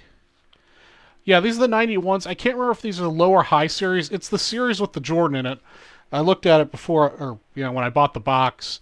Yeah, it verified the packs match that. Um, but it's that series, whichever one that is. But I threw away the box and I kind of forgot.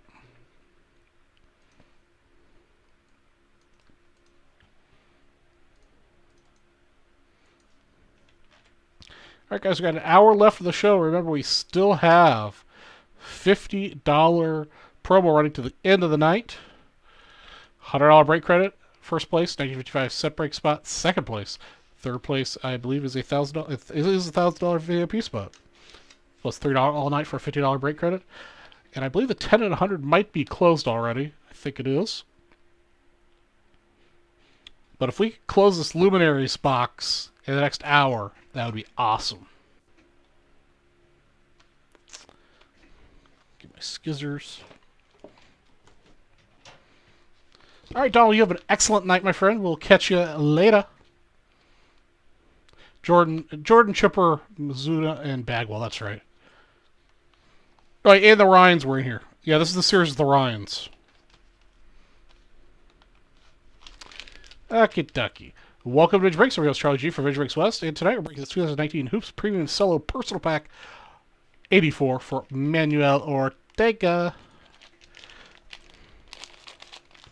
A little bit off the top.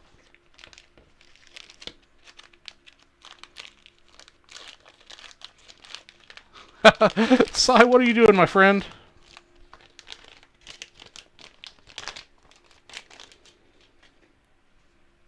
Dude had a brother named Charlie, alright.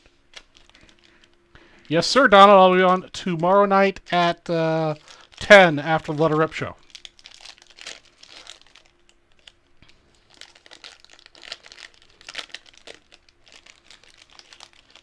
Yeah, the Jordan's only in the one, whatever series is.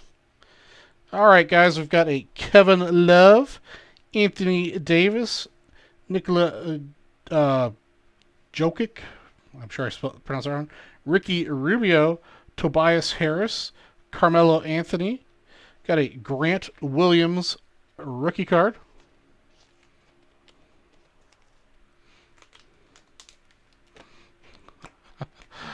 So if you just want to give me your credit card number, I can just make purchases for you. Just kidding. Grant Williams is a rookie card. We got a Jalen LeCue rookie card. Donald, I'm probably going to do a bingo night tomorrow night. I've been really busy with work, so I haven't been able to watch a movie. This whole day job's getting in the way of my night job. Here we go, a Tyler Hero rookie. I heard he was good. Definitely will be doing movie trivia next week, though. I have the movie all picked out and ready to go. Kent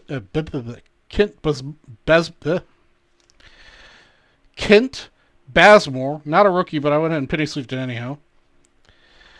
We've got Andre Robinson. Go ahead and penny sleeve the back end of this, just because I'm already in that mode. No problem, Donald. Yeah, next week is going to be a 80s movie. It's going to be a spoof movie, a spoof comedy movie. NBA City with a Jarrett Allen. All right. And then we got your bonus pack. All right, Cy. You're always welcome to just hang out and chat, man. You don't have to spend anything to hang out. All right, the laser pack. We've got Kelly Olynyk. Laser. We got Eanes Cantor.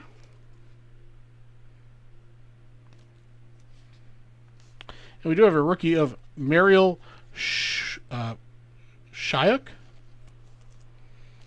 I'm sure I'm not pronouncing that correctly. No problem, Cy. We are not going to kick you out for not spending anything.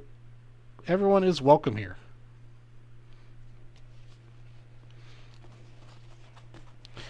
All right, and that wraps up 2019 Hoops Premium Personal Cello 84 for Manuel Ortega. Thanks for watching. That was okay, I guess. We had a couple good rookies.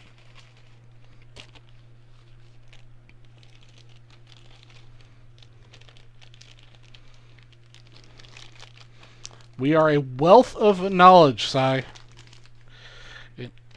As I'm sure you're quickly realizing, each of us breakers brings a little bit different flavor and a little bit different knowledge base.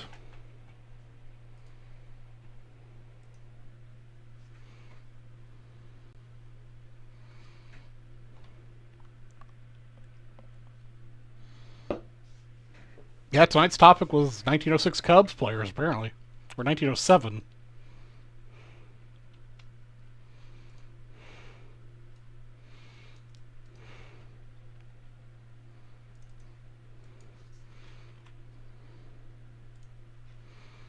Alright, Cy, this is a pack. You've got almost all the spots in.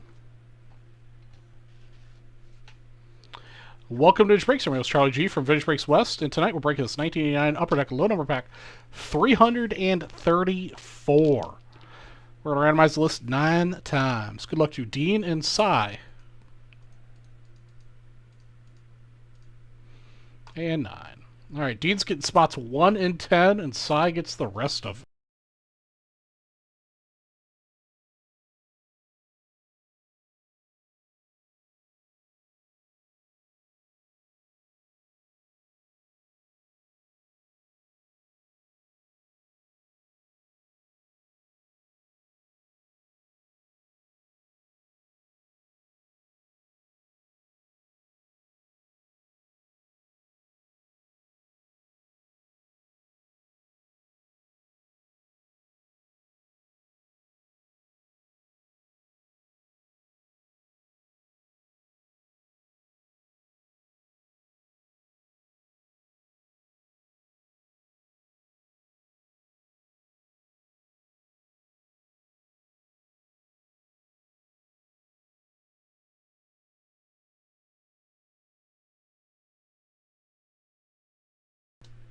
Oops, there you go.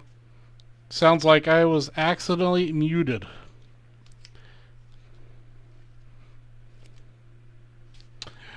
Danny Tartable.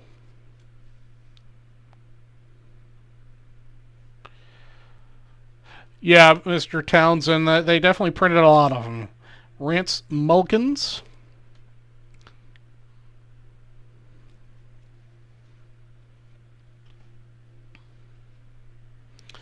Ray Quinos. Quinos. Something or other. Not the person we're looking for. Spot 6, Otis Nixon. Ed Olwine.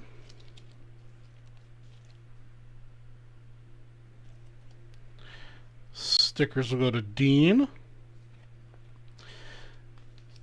We got Ed Olwine again. Yep, identical cards. Spots 7 and 8.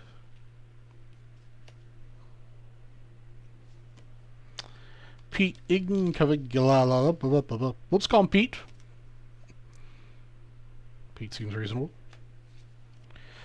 We got Alex Trevino. Spot 10 for Dean. And I'm going to put your stickers in the back of this, Dean.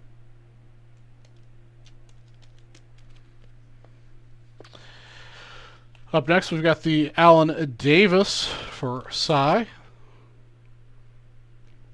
The rest of these are headed to Cy. Spot 12, Kale Daniels. We've got Mr. Billy Ripken. Mr. F-Face Ripken, we got your boy right here.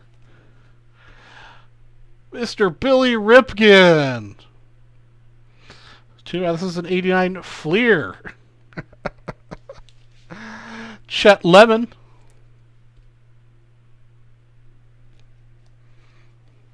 And spot number 15, the last card in the pack, is Tom Niedenfuhrer. Neither do I, Si. Well, Harold Reynolds. Yeah, I mean, even Ed Olwine, and I was a big Braves fan back in the day. Billy Ripken I only know because of the error card for 89 Fleer. So yeah, not the best 89 Upper Deck low number pack. But that's going to wrap it up for this pack. Thanks for watching.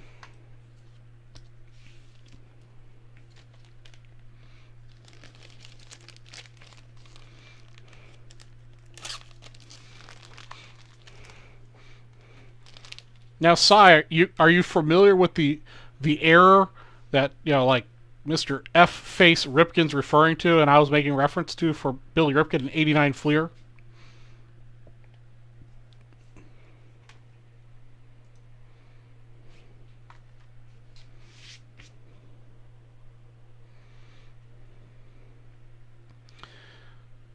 All right, the next person to spend anything on the website will get Mr. Lefty Grove.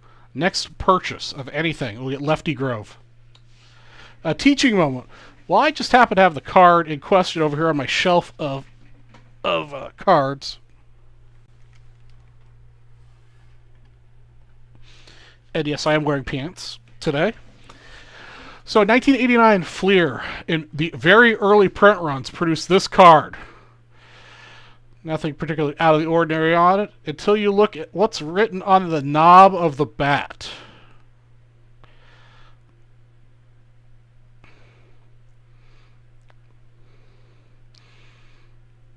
So these are the very early print runs of 1989 Fleer. That is on the bottom of the bat.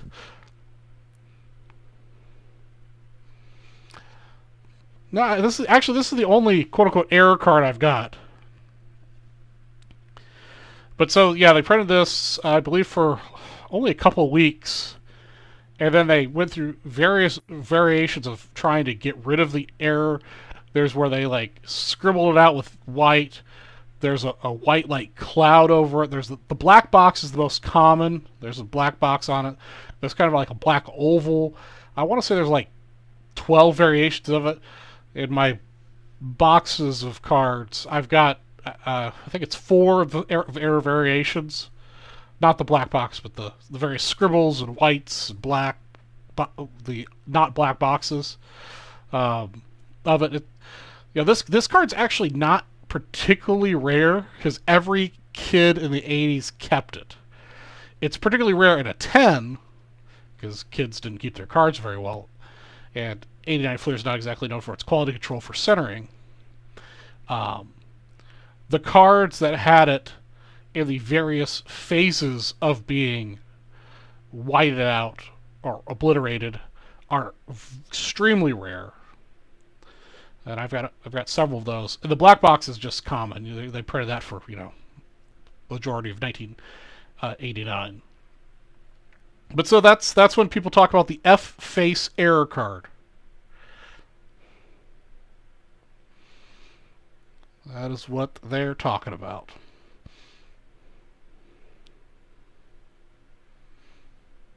This is one of mine. I've got several of them. Actually, I want to say I've got a couple more coming back in the order that should be here tomorrow. I actually can't remember. No problem, Si. I was born in 79, so I was a 10-year-old kid, and I remember chasing that card as soon as me and my friends found out about it. I never got it, though, as a child. But I did buy several boxes of it. There's actually some serial numbers you can look for on the side of boxes. And I did pull some pack fresh over the years. But I would suggest it's a lot cheaper to just go ahead and buy one. Didn't Randy Johnson Erky have a black box variation? I think that's... Yeah, Randy Johnson has I believe there's 3 variations of the Randy Johnson the same year, same product. There's the full Marlboro tobacco ad is the hardest to find, and there's one where the ad is like green tinted out, And then there's where it's totally blacked out, and that's the one that you can, that's super common. But it's still a Randy Johnson rookie, too. And I know modern pitchers don't get any love, but I will still say Randy Johnson rookie cards are undervalued. Because he wasn't, from what I understand, I've never personally met him, he was not a very nice guy, but he was one hell of a pitcher.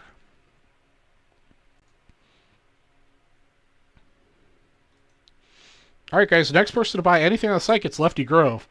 You guys can, just buy $3 if you want. Be appreciate if you make a $50 purchase or something bigger, but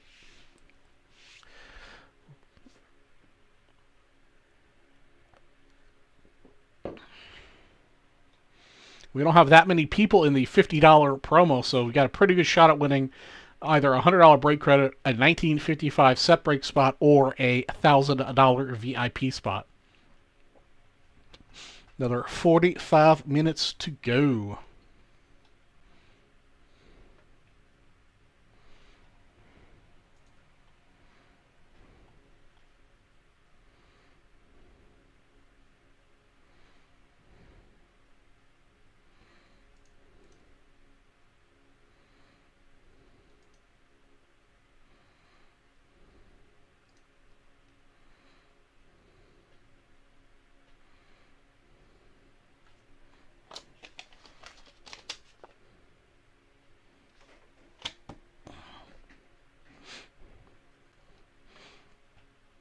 Okay, I think this is closed.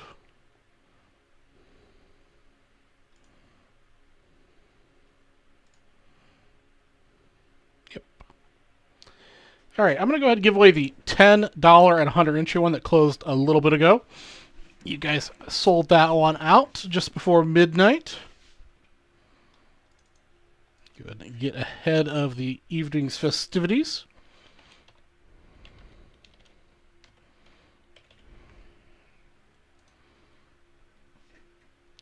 Welcome to Vintage Breaks from Astrology for Vintage Breaks West, and we're giving away our $10 and 100-inch promo. First place, we'll get a 1955 baseball set break spot. Second place, we'll get a $1,000 VIP spot. Third place, we'll get a 1972 baseball and basketball set break spot.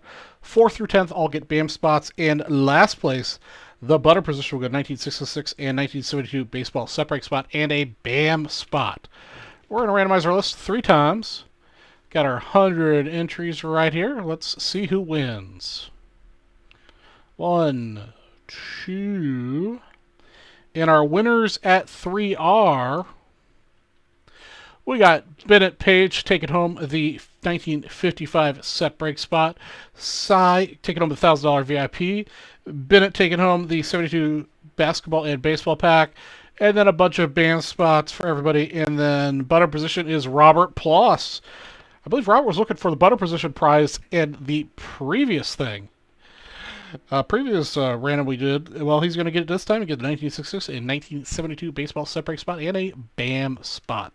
Thank you to everyone who participated, and I'll give out those awards after I go offline later this evening. Thanks for watching. All right. Copy these names over so I can give them away later.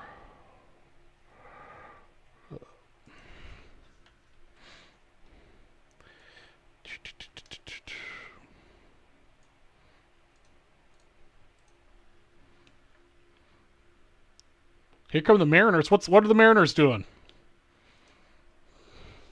Talk to me, Goose.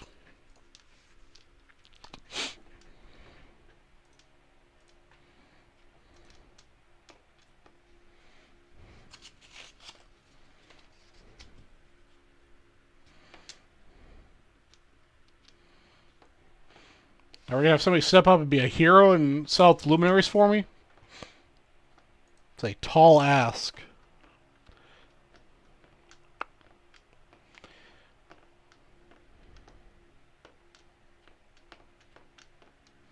All right.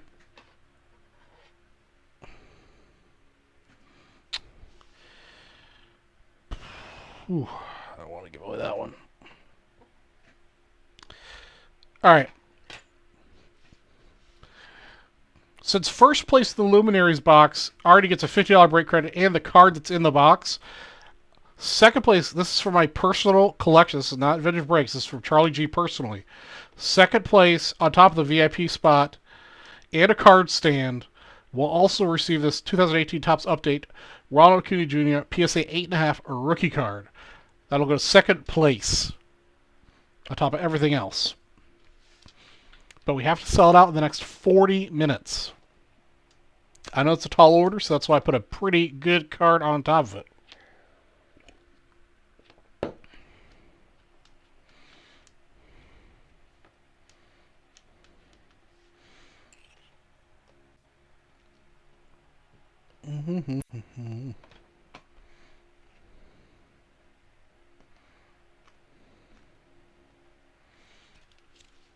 Let me see here.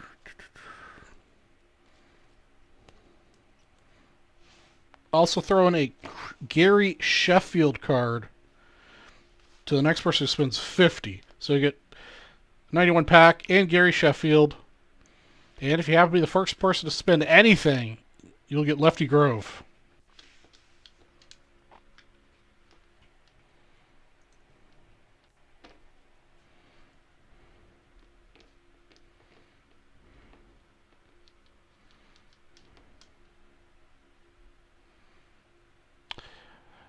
Yeah, KVS, this is one of the many cards out of that big PSA return I got, where I got lots and lots and lots of 9s and 8s and some 8.5s. I mean, I don't know.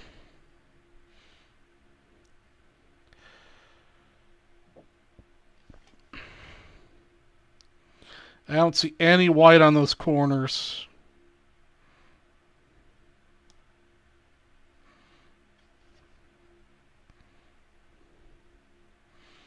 I mean, maybe it's off center a little bit. I really don't know. It's mostly I just want to get them out of my hair. It just pains me to look at a lot of the cards that I got back from that order. I do know, because when I looked up the tracking number on the order that's coming back tomorrow or Thursday, the very first card is a PSA 10. So at the very least, out of the 71 card order I sent in, I will have one PSA 10. And it's a good card. Unfortunately, well, I don't know. I mean, there are some 75 minis in there. I don't think any 75 minis I send in will get a PSA 10. But there are several 75 minis and a couple of 75 full sizes, if I remember correctly.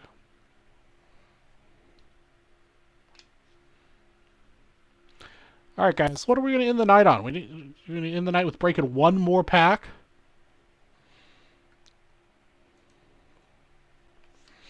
We're going to continue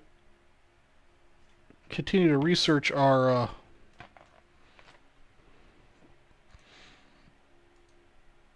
Newt Randall.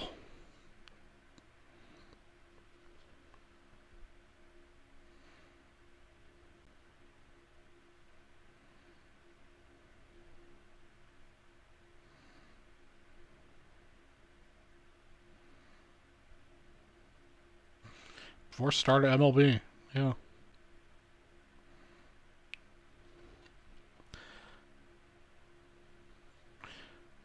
I'm stoked. If we manage to find the person, that would be very exciting.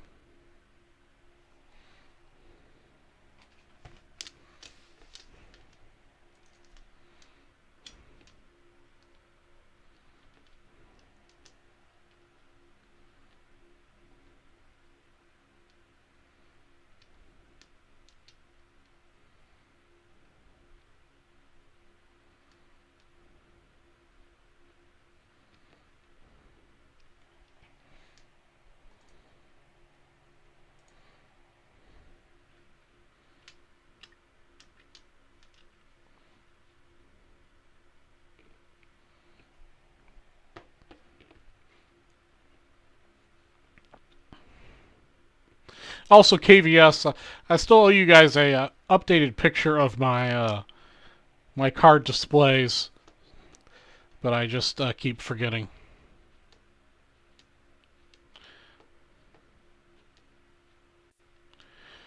Last week, a guy posted a huge stack of Topps Bichette base rookies that he just got back. All 9s, 6 to 8 months ago. Okay, but now. Yeah, I mean, Bichette 9s are still worth more than you paid, for grading fees. But, PSA 9s are just going to are flooding the market. I mean, PSA 9s were, of any key card, were exponentially cheaper than the 10, and I think that's just going to get more and more so. I think that divide between a 10 and 9 is going to get even wider.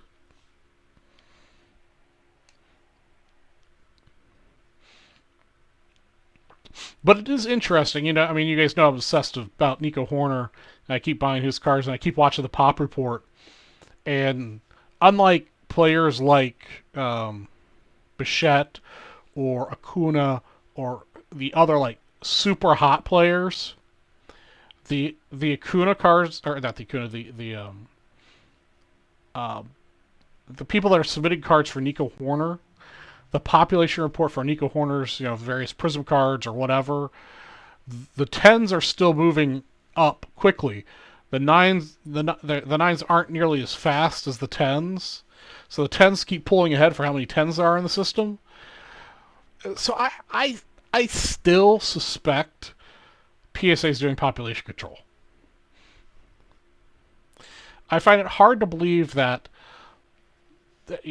on a percentage basis, that Nico Horner Chrome Prisms, for example, are getting a higher PSA 10 rate than 2020, of Vladdy, or now it's 2019, whatever, or Vladdy, or anybody else's, 2020 Prism card, Chrome Prism card. It just looks like all those huge big player names, the 9s are going up faster than the 10s in a percentage basis, but Nico's, the 10s are going up higher than the 9s. So I still think they're doing some population control.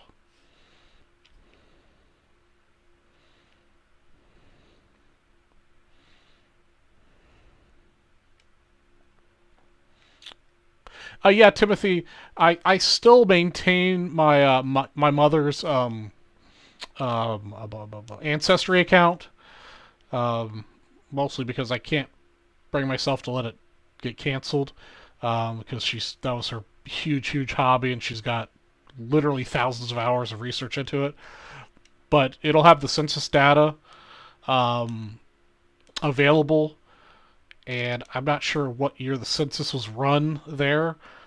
But I'm hoping there's a census run in late 1906 or 1907, and actually I could find out.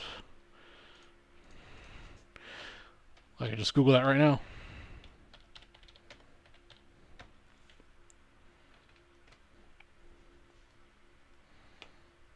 Census.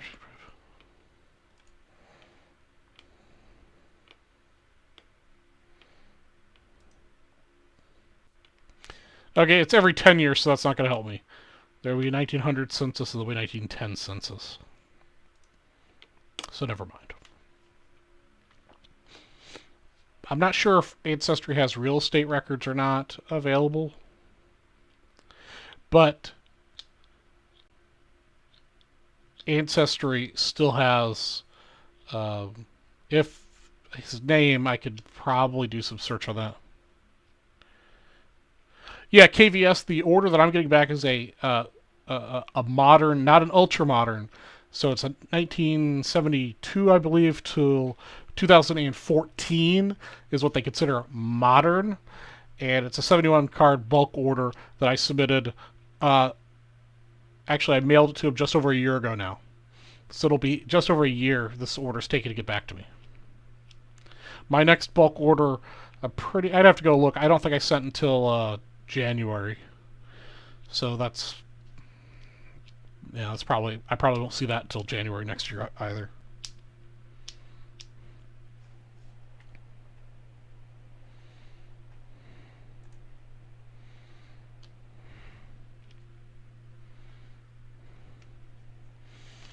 Nobody wants to break another pack tonight before I go off air, huh, guys?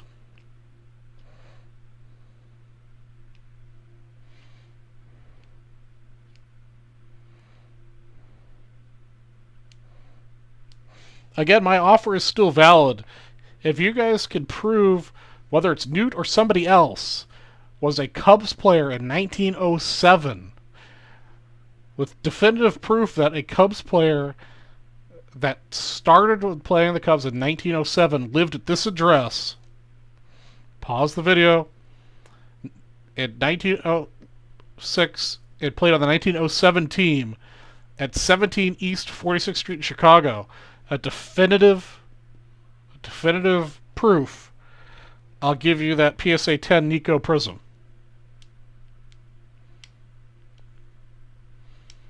Yes, KVS, that is a metric boat ton of Ultra Modern that's waiting to go into pop.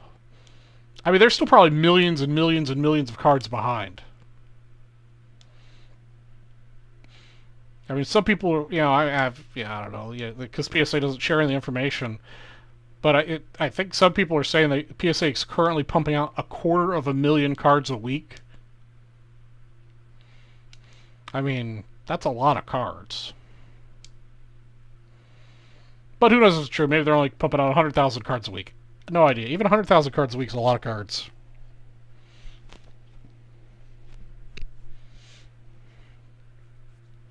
I mean, just think, if they've been pumping out 100,000 cards per week over half a year, that's what, 54 weeks a year, it's 27, that's 2.7 million cards they've graded in the last 6 months. And if they're still 6 months more behind, that means there'll be 2.7 million more cards graded between now and then. And if they're grading 200,000 cards a week, well, that's 5.4 million cards, right? That doesn't seem right. I've done my math wrong. Yeah, no, it's 5.4 million cards in 6 months.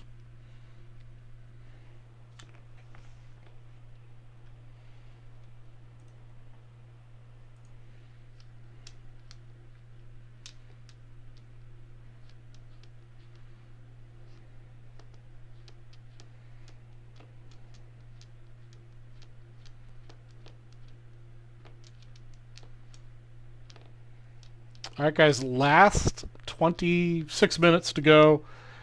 If anybody wants to step up and close out the 45 card hit random, I've got a bounty on that. Or if somebody wants to step up and close out the Luminaries box, that would be cool too. Or if you just want to buy something else that I can break, man.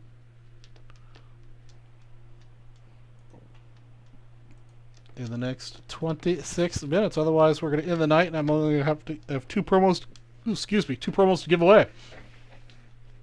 I also still have the $50 entry promo going on that I will give away. It does not explode. I'll give it away at 1 a.m. And you'll get a chance at $100 break credit, a 1955 baseball set break spot, and a $1,000 VIP for spots 1, 2, and 3.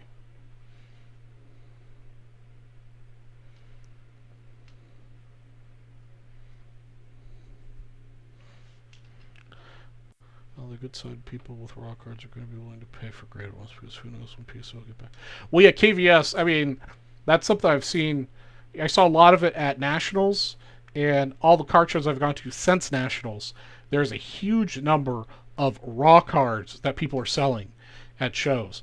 The problem with a lot of those people selling raw cards at shows is they think their card is a PSA 10, so they're not charging a PSA 10 price, but they're charging pretty close to a PSA 10 price.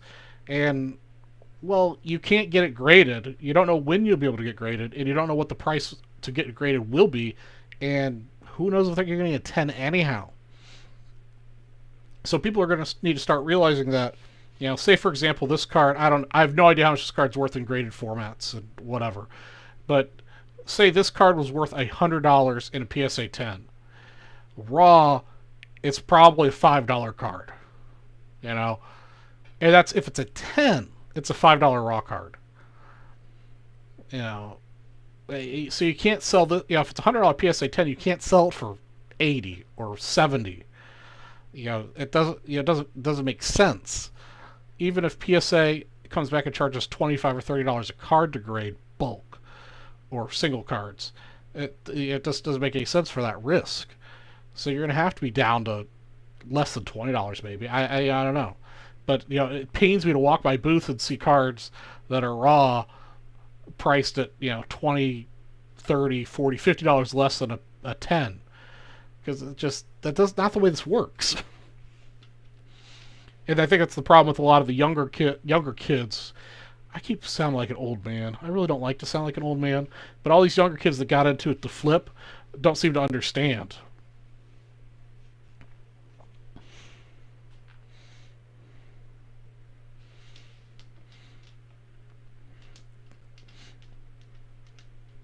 When you're buying raw cards, you have to evaluate it, on a severe sliding scale that it's not going to be worth.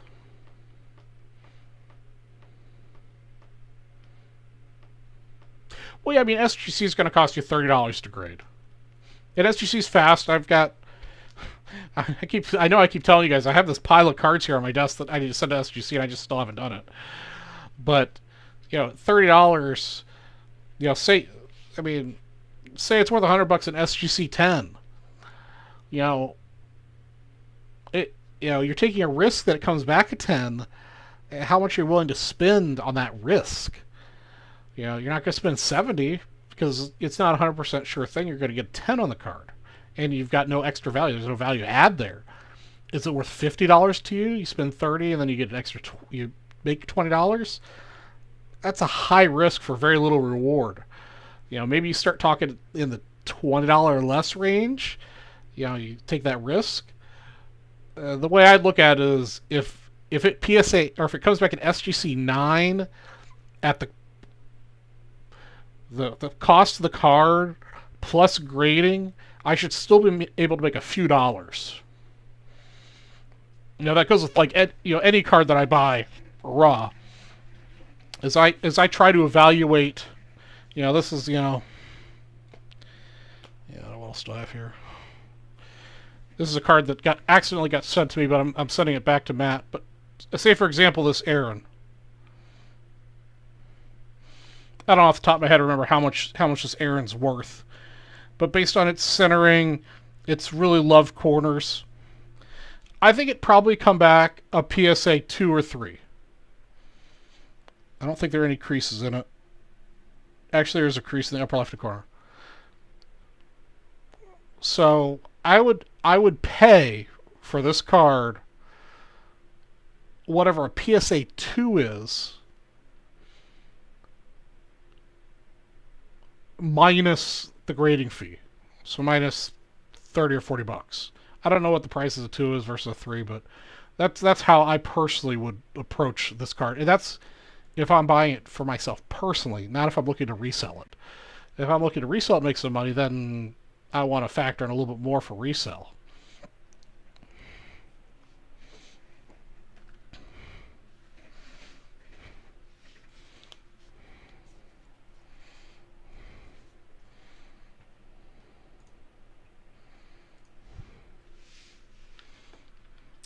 But a lot of the younger guys at shows don't understand that. It's also the same type of people also don't like to price their cards. Darn, people don't like to price their cards. I hate that. And I guarantee you this weekend there's another show. Unfortunately, I forgot to sign up for it. And they sold out the tables before I could sign up to sell that. I guarantee you there's going to be the guy there with that big Tupperware bin full of medium-graded vintage stars and famers with no prices on them. And it's going to be full of cards that I want to buy. And I'm going to ask him what the price of the cards are. And he's going to say he has to look up each individual one to give me a comp. And then I'm going to keep walking by again. Price your product at a card show.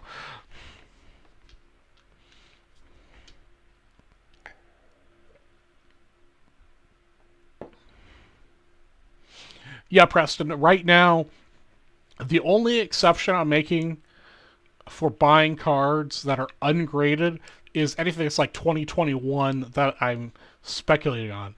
I don't do terribly much speculating, but because it's impossible to get graded 2021 cards, basically, I am buying some raw.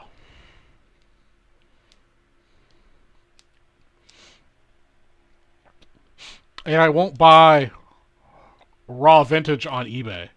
I just won't. I'll just buy PSA or SGC. At a show, I'll buy raw vintage because I'm familiar with it enough to assess a grade and determine if it's real or not. And usually when I'm buying vintage at a show, I'm either buying it, well, this isn't too vintage, but I'm buying it to give away to you guys raw, or I'm buying it for my personal collection, and I'm okay sitting on it for a while, waiting for the right opportunity to get it graded.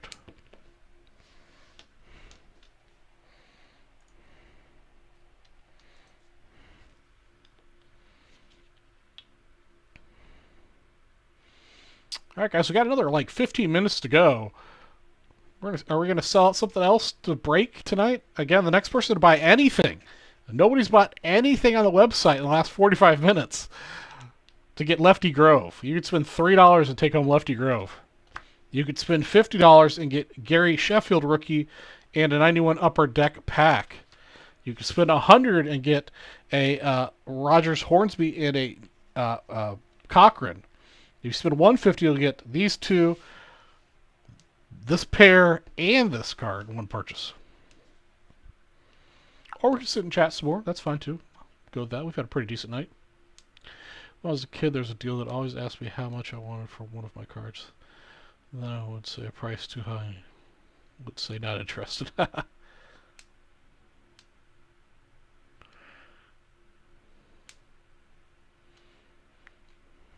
It's not pre-COVID at a show, no prices.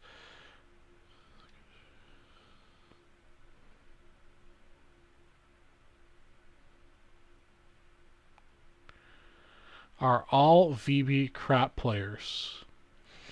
Actually, Cy, I'm a blackjack player. I've been going, pre-COVID, I would go to Vegas probably at least 4 times a year to play blackjack. Post-COVID, my first trip to Vegas was actually for that Vegas card show. It's the first time I've been to Vegas in a year and a half. It's hard to believe. But I go up there a lot, and all my buddies play blackjack. Nobody I go to Vegas with on a regular basis knows how to play craps. So I've been going to Vegas, I started going when I was immediately when I was 21 because I have degenerate gambler apparently. But I've never gone with somebody who knows how to play craps. So I'm thinking more and more that I might come to the Philly show in December to get a craps lesson with the boys. But yeah, I know the guys at the North are all craps players. They're also roulette players, which is another game that I like. It's just enjoyable with a group of people, and you don't have to really know what you're doing. I'm not sure I'm not sure if Gilmore's a gambler.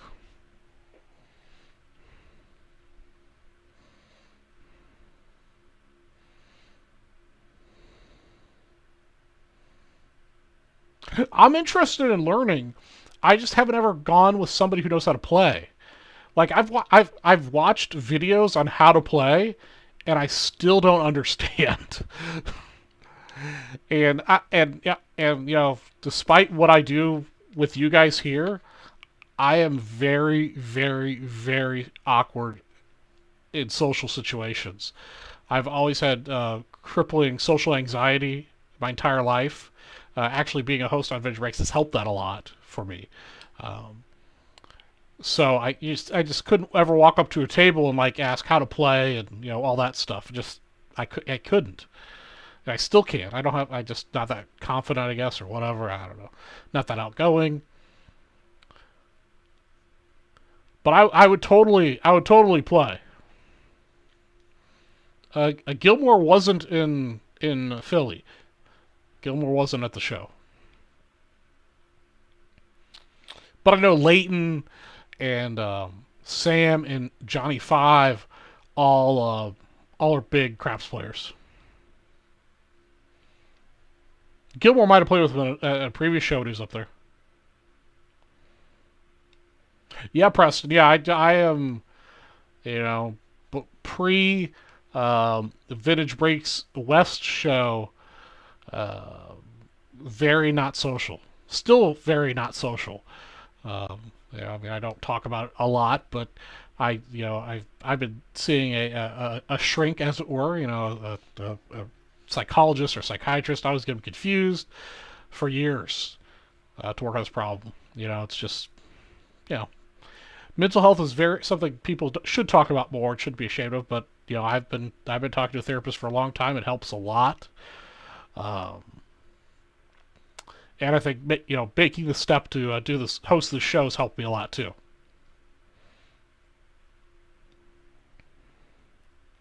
And you guys are all pretty swell too, so that makes it pretty easy going.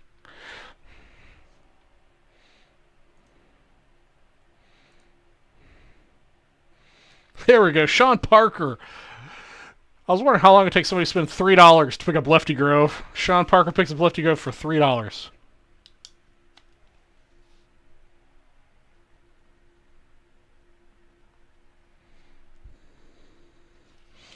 Thanks, Sean.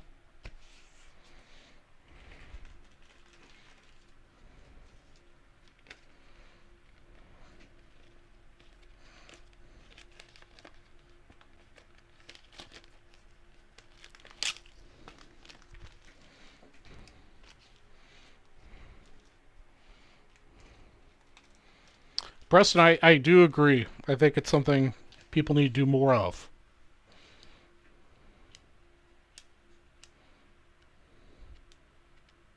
Thanks, Kamikaze.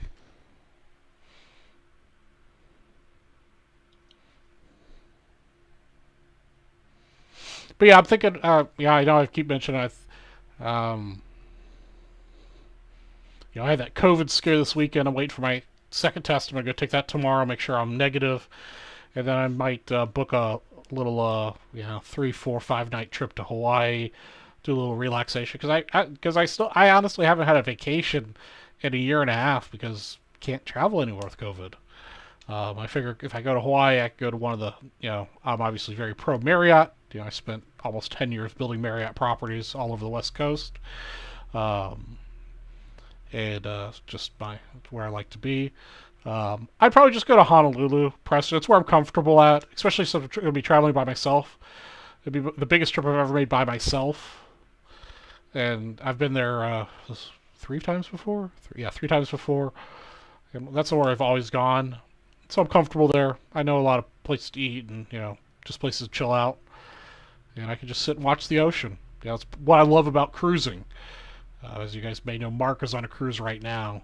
And I'm not brave enough to go on a cruise yet just because of the COVID concerns. But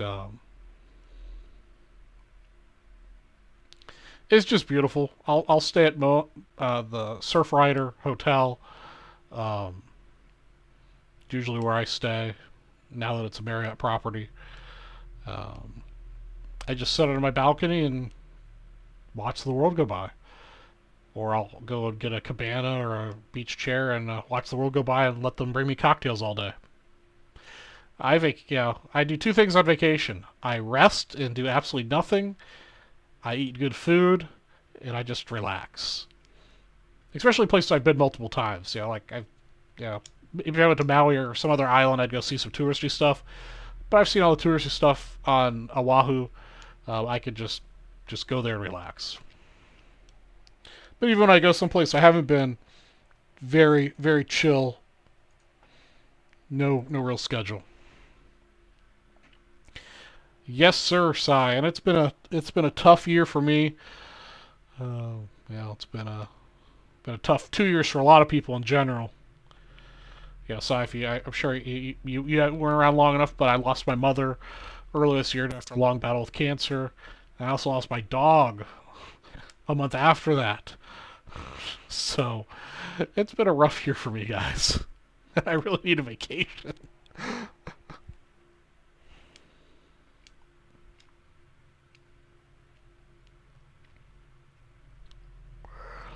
All right, 10 minutes to go. Are we going to open anything else tonight? Or we just let the clock click by and give away some stuff? Appreciate it, Cy. It's been a tough year, but, you know, it is what it is. We're getting through it. VB family's been a big part of helping me get through it.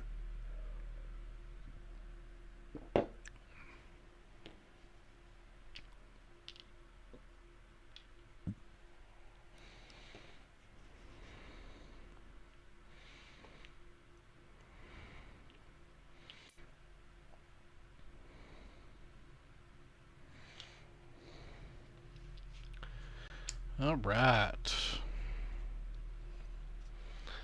Let me see here.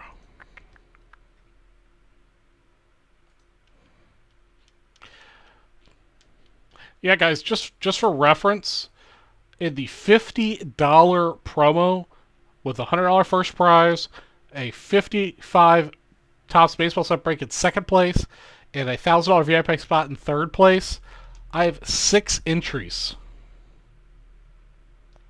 6 entries. And I think they're all like the same 1 or 2 names.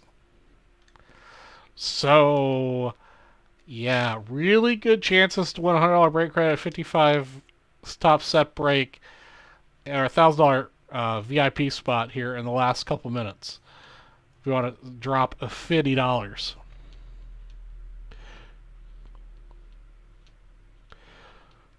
Yeah, that's right. I remember when you lost your dad, KVS. J5 lost both of his parents to COVID towards the beginning.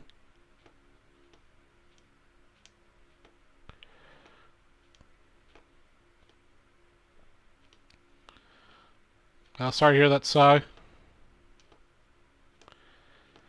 Yeah, it's been rough for a lot of people.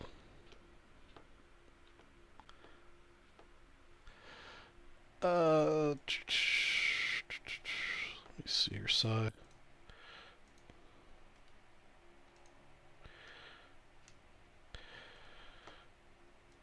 You do have looks like 1 spot in it. Ortega's in it with 1 spot. Townsend's in it with 2 spots. I think you've got 3 spots. I forget what time I started it. I think Bennett Page has got some spots in it. I think. Unfortunately, it's one of those ones I can't see the list until it ends.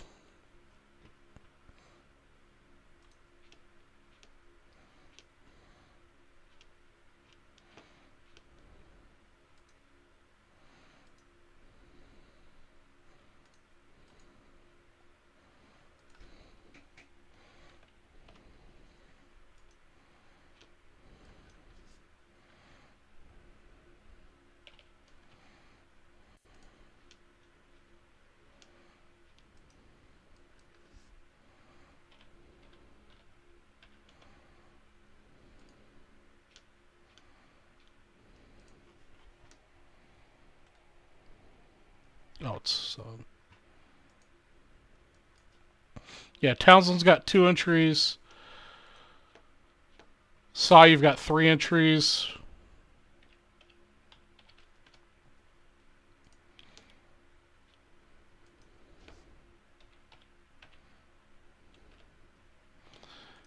Actually, Ben Page isn't in it. Ben Page bought earlier than this, it looks like.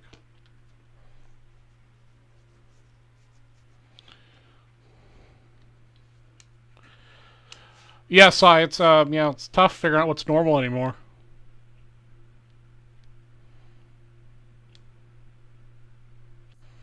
That's scary, KVS.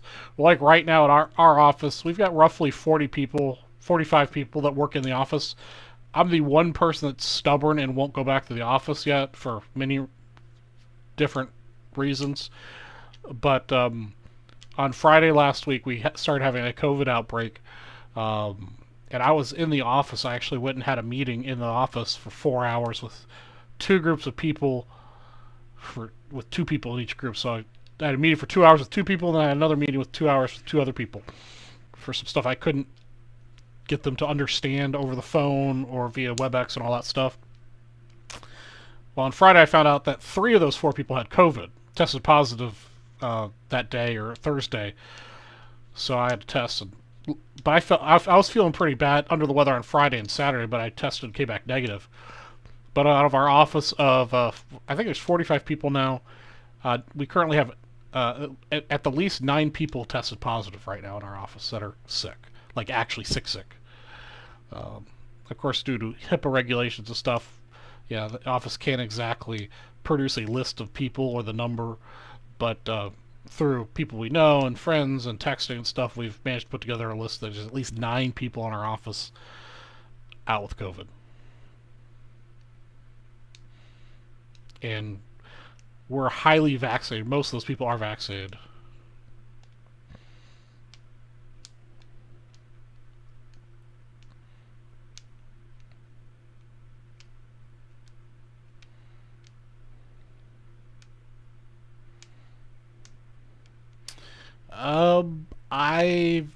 None of the restaurants here care. Most places around here, actually, the only place where that still has any sort of sign up for masks is the FedEx place. Has a it doesn't say masks are required, but masks are kindly requested for all guests, vaccinated or not. I don't believe it says mandatory yet. But all the restaurants, Walmart's, no, you don't. Nobody requires a mask.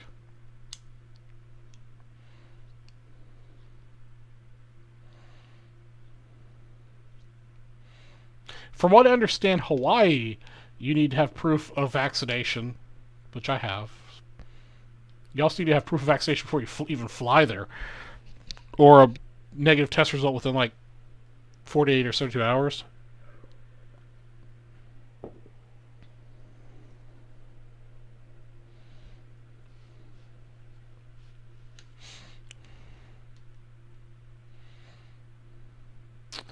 Yeah, I think we're I don't know. Yeah.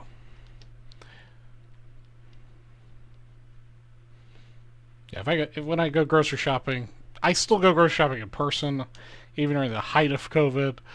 I just don't like people picking out my vegetables. But if I go, but yeah, when I go grocery shopping, I still wear a mask. When I go to the car show this weekend. I'll wear a mask. I'm not afraid to go do stuff, but I'll wear a mask.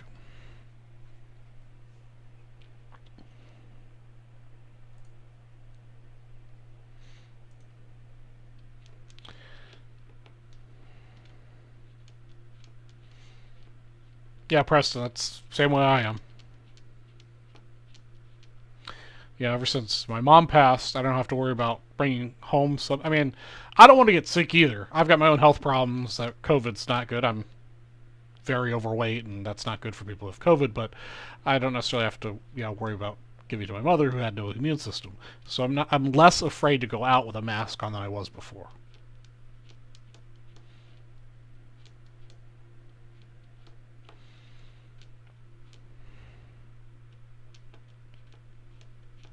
Hence why I'm probably gonna head to get a few days in Hawaii because I need to get away.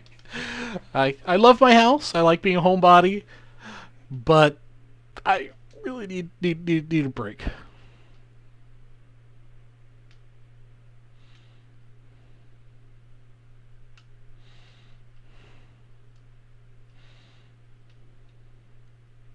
Yeah, doing a lot of stuff with a mask. Like I get claustrophobic, and I get hot and sweaty real easy, and it's just not comfortable for me to wear a mask just doing anything normal. So, it is no bueno. Alright, looks like we've reached the end of the night.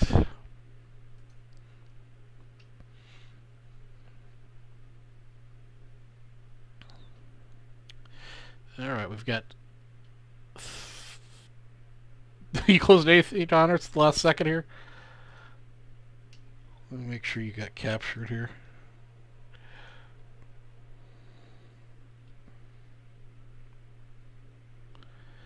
Oh, KVS, man, that's rough.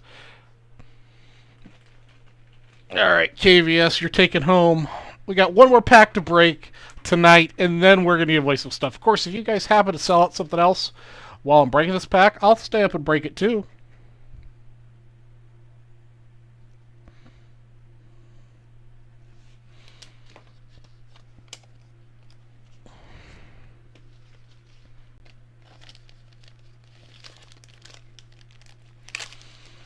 Yeah, I mean, luckily, like, the physical portion of my job, you know, as you may not know, my day job is I am an architect, registered architect, and my area of specialty is construction, the construction end of it. So I do inspections. Right now, I've got 8 active job sites. So I do twice a month, so 16 inspections a month. And all these jobs currently I have are multifamily housing jobs, and they range from like I think the smallest one's a 10-acre site, and I've got one that's a 34-acre site. You know, anywhere from a couple hundred units to 500 units. Then I have to walk 16 times a month out in the heat in the summer. So luckily that's all outdoors, so I don't have to wear a mask when I do it. But when you get towards the end of the project, when everything's like drywalled in and you're doing inspections then, and the buildings are closed up with air conditioning, then I've got to wear a mask while I walk through the buildings at least. And that is no fun. Alright, let's see if we can end the night on a high note.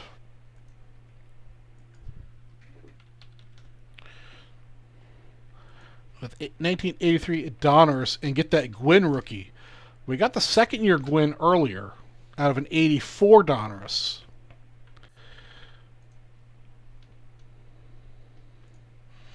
So let's see if we can get the rookie to go with it.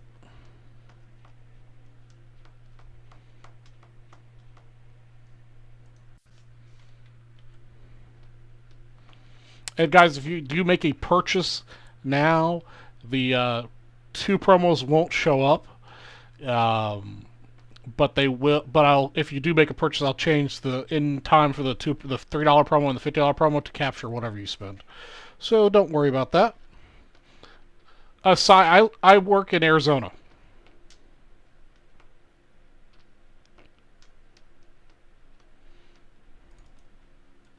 So it's hot. It's very hot.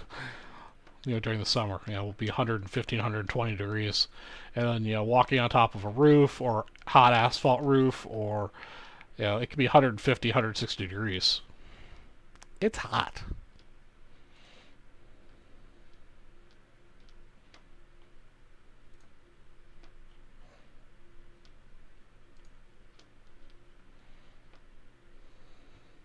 There it is.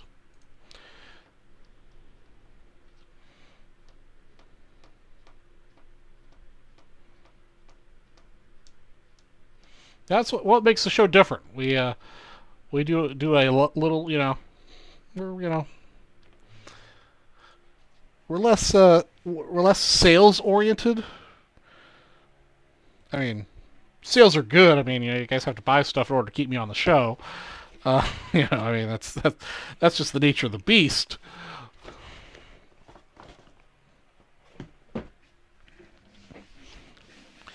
But we're more community oriented here.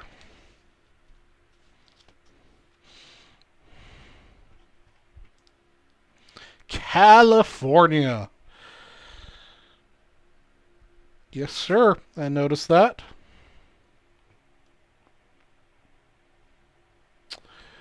Okay, what are we breaking here? We're breaking this. Got Bennett Page and Mr. Sean Parker, aka Kamikaze, in this. Welcome to Vintage Breaks. I'm your host, Charlie G from Vintage Breaks West. And we've got ourselves a 1983 Donruss Wax Pack number 133 here to break. We've got 2 people in it, so we're going to randomize our list 5 times. Good luck to Bennett and Sean Parker.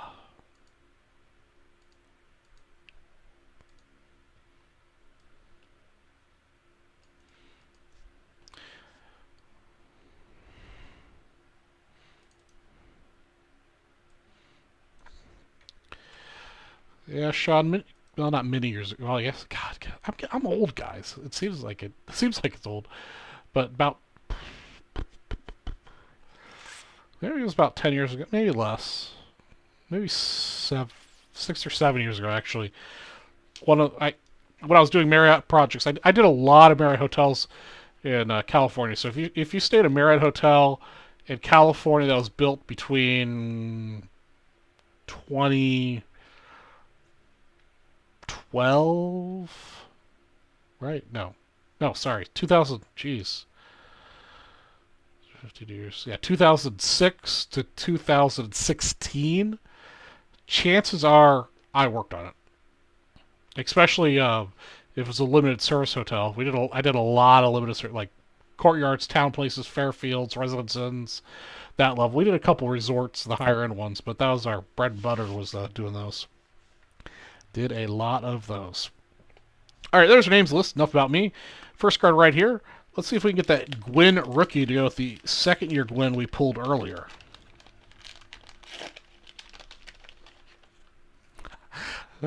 KVS, I feel old. Yeah, 79. I turned 42 last week.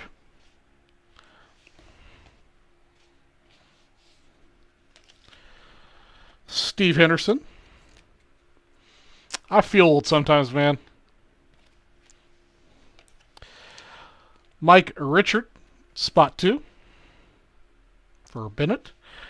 Paul Malter for Sean in spot 3.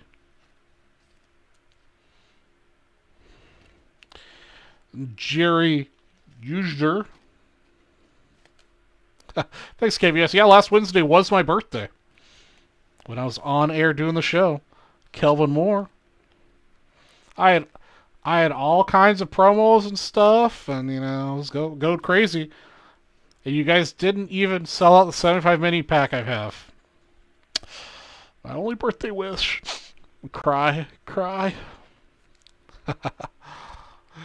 Jim Slatton, spot 6. Well, I'll be in Vegas. I'll have to check the dates. I don't remember what the days are. I think it's October 23rd. There's a big card show in Vegas that weekend.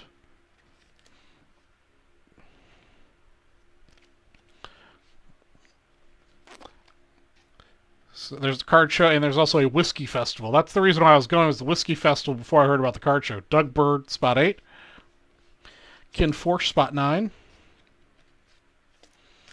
So yeah, next, and actually less than a month, I'll be in Vegas again. Ken Forsch, staying at the Cosmopolitan for a couple nights. Jamie Easterly. Well, the Cosmopolitan apparently changed management companies to MGM, or will be. So I'm not sure if they're going to be part of the Marriott program anymore. Dave Engel. That's the reason I like staying at the Cosmo. Well, the Cosmo's really nice to stay at anyhow. But because I can use points or receive points for Marriott there. Tom Lasorda, spot 12 for you, Bennett. So I may have to start staying at the Drew, which is opening here shortly. Manny Castillo. The Drew used to be what was going to be the Ocean Blue that stopped construction for a long time. Ario Rodriguez and Mike Ivy, spot 15. And that wraps up our 1983 Donna's Wax Pack number 133. Thanks for watching. Sadly, no Gwyn rookie.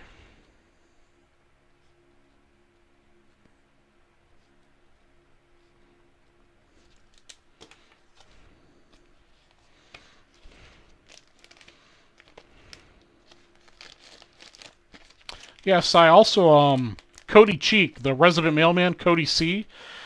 He lives in Las Vegas. He's a cool dude to hang out with. I met up with him when I was there.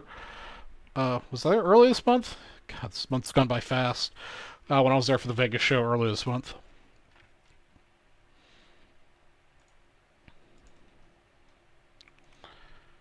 Alright, nobody else has bought anything. So we are going to give away bonuses. We're going to do the $3 all night first. give somebody a $50 break credit. Welcome to Vintage Breaks. I'm your host, Charlie G from Vintage Breaks West. And we're giving away our $3 all-night promo. All you gotta do is spend $3 to get an entry into this. And the winner, after I randomize the list, will get a $50 break credit. We're going to randomize the list 9 times. Good luck. We had 405 entries. 1, 2, 3, 4, 5, 6, 7, 8. And our winner at 9 is Bennett Page. Congratulations, Bennett. You're going to win a $50 break credit. I'm going to put that in your account right now. And thank you to all of our participants. All right, Bennett, let me put that in your account right now. I don't know if you're still watching, Bennett.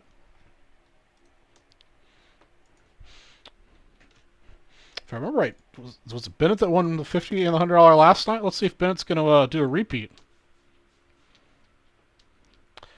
I'm not sure Bennett's in the $50 one, though. I think Bennett's purchases were too early.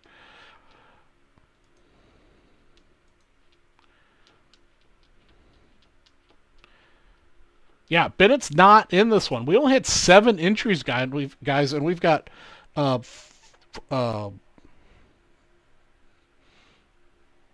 where's our prize list? $50 break credit, 55 set break spot, and a $1,000 VIP. We've got 3 prizes and only 7 entries, so we got a chance.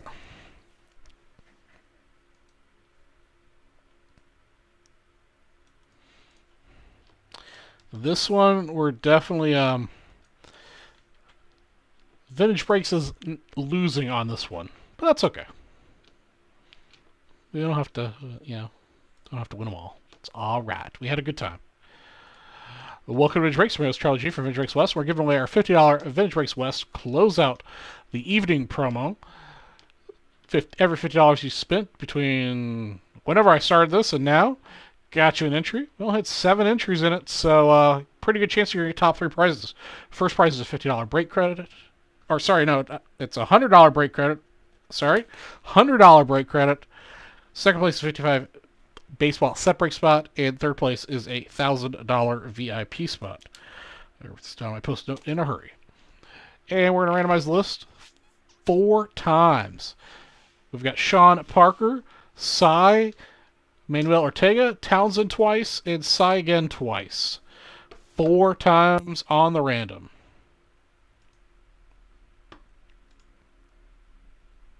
And our winners at 4 are... Oh, Cy, man. Sean Parker, Manuel Ortega, and Matthew Townsend. That's our winners list. Cy, I appreciate your participation, my man, but the randomizer was not in your favor tonight. But congratulations, Sean, Miguel, and Matthew Townsend are winners on the $50 entry. And with that, that's the end of the night. We are all wrapped up. So, yeah, well, and so Sean Parker, you are now contractually obligated to spend that $100 on the Vintage Breaks West show tomorrow night. No problem, Cy. It's always a pleasure. And I hope I did Gilmore proud about doing this by myself, but I'll be back tomorrow night for the regularly scheduled Vintage Breaks West show tomorrow evening at 10 p.m. We'll do the same thing all over again, and we'll have the bingo board will be up tomorrow night. I've got little modifications I want to do to it for tomorrow evening. And yeah, everyone have a wonderful evening. Thanks for hanging out. Cy, Kamikaze, Matthew Townsend, KVS, everyone else who helped me on my my adventure for researching this upside down card and coming up with a possible person that it was sent from. And I'll be posting updates course, on the Video Breaks Buy Sell Trade forum, and I'll probably won't be able to not talk about it here on my show. So everyone have a wonderful evening. Be nice to each other. Wash your hands. Wear your masks. All that good stuff. And I'll catch you on Wednesday night. Have a good night, everybody. See ya.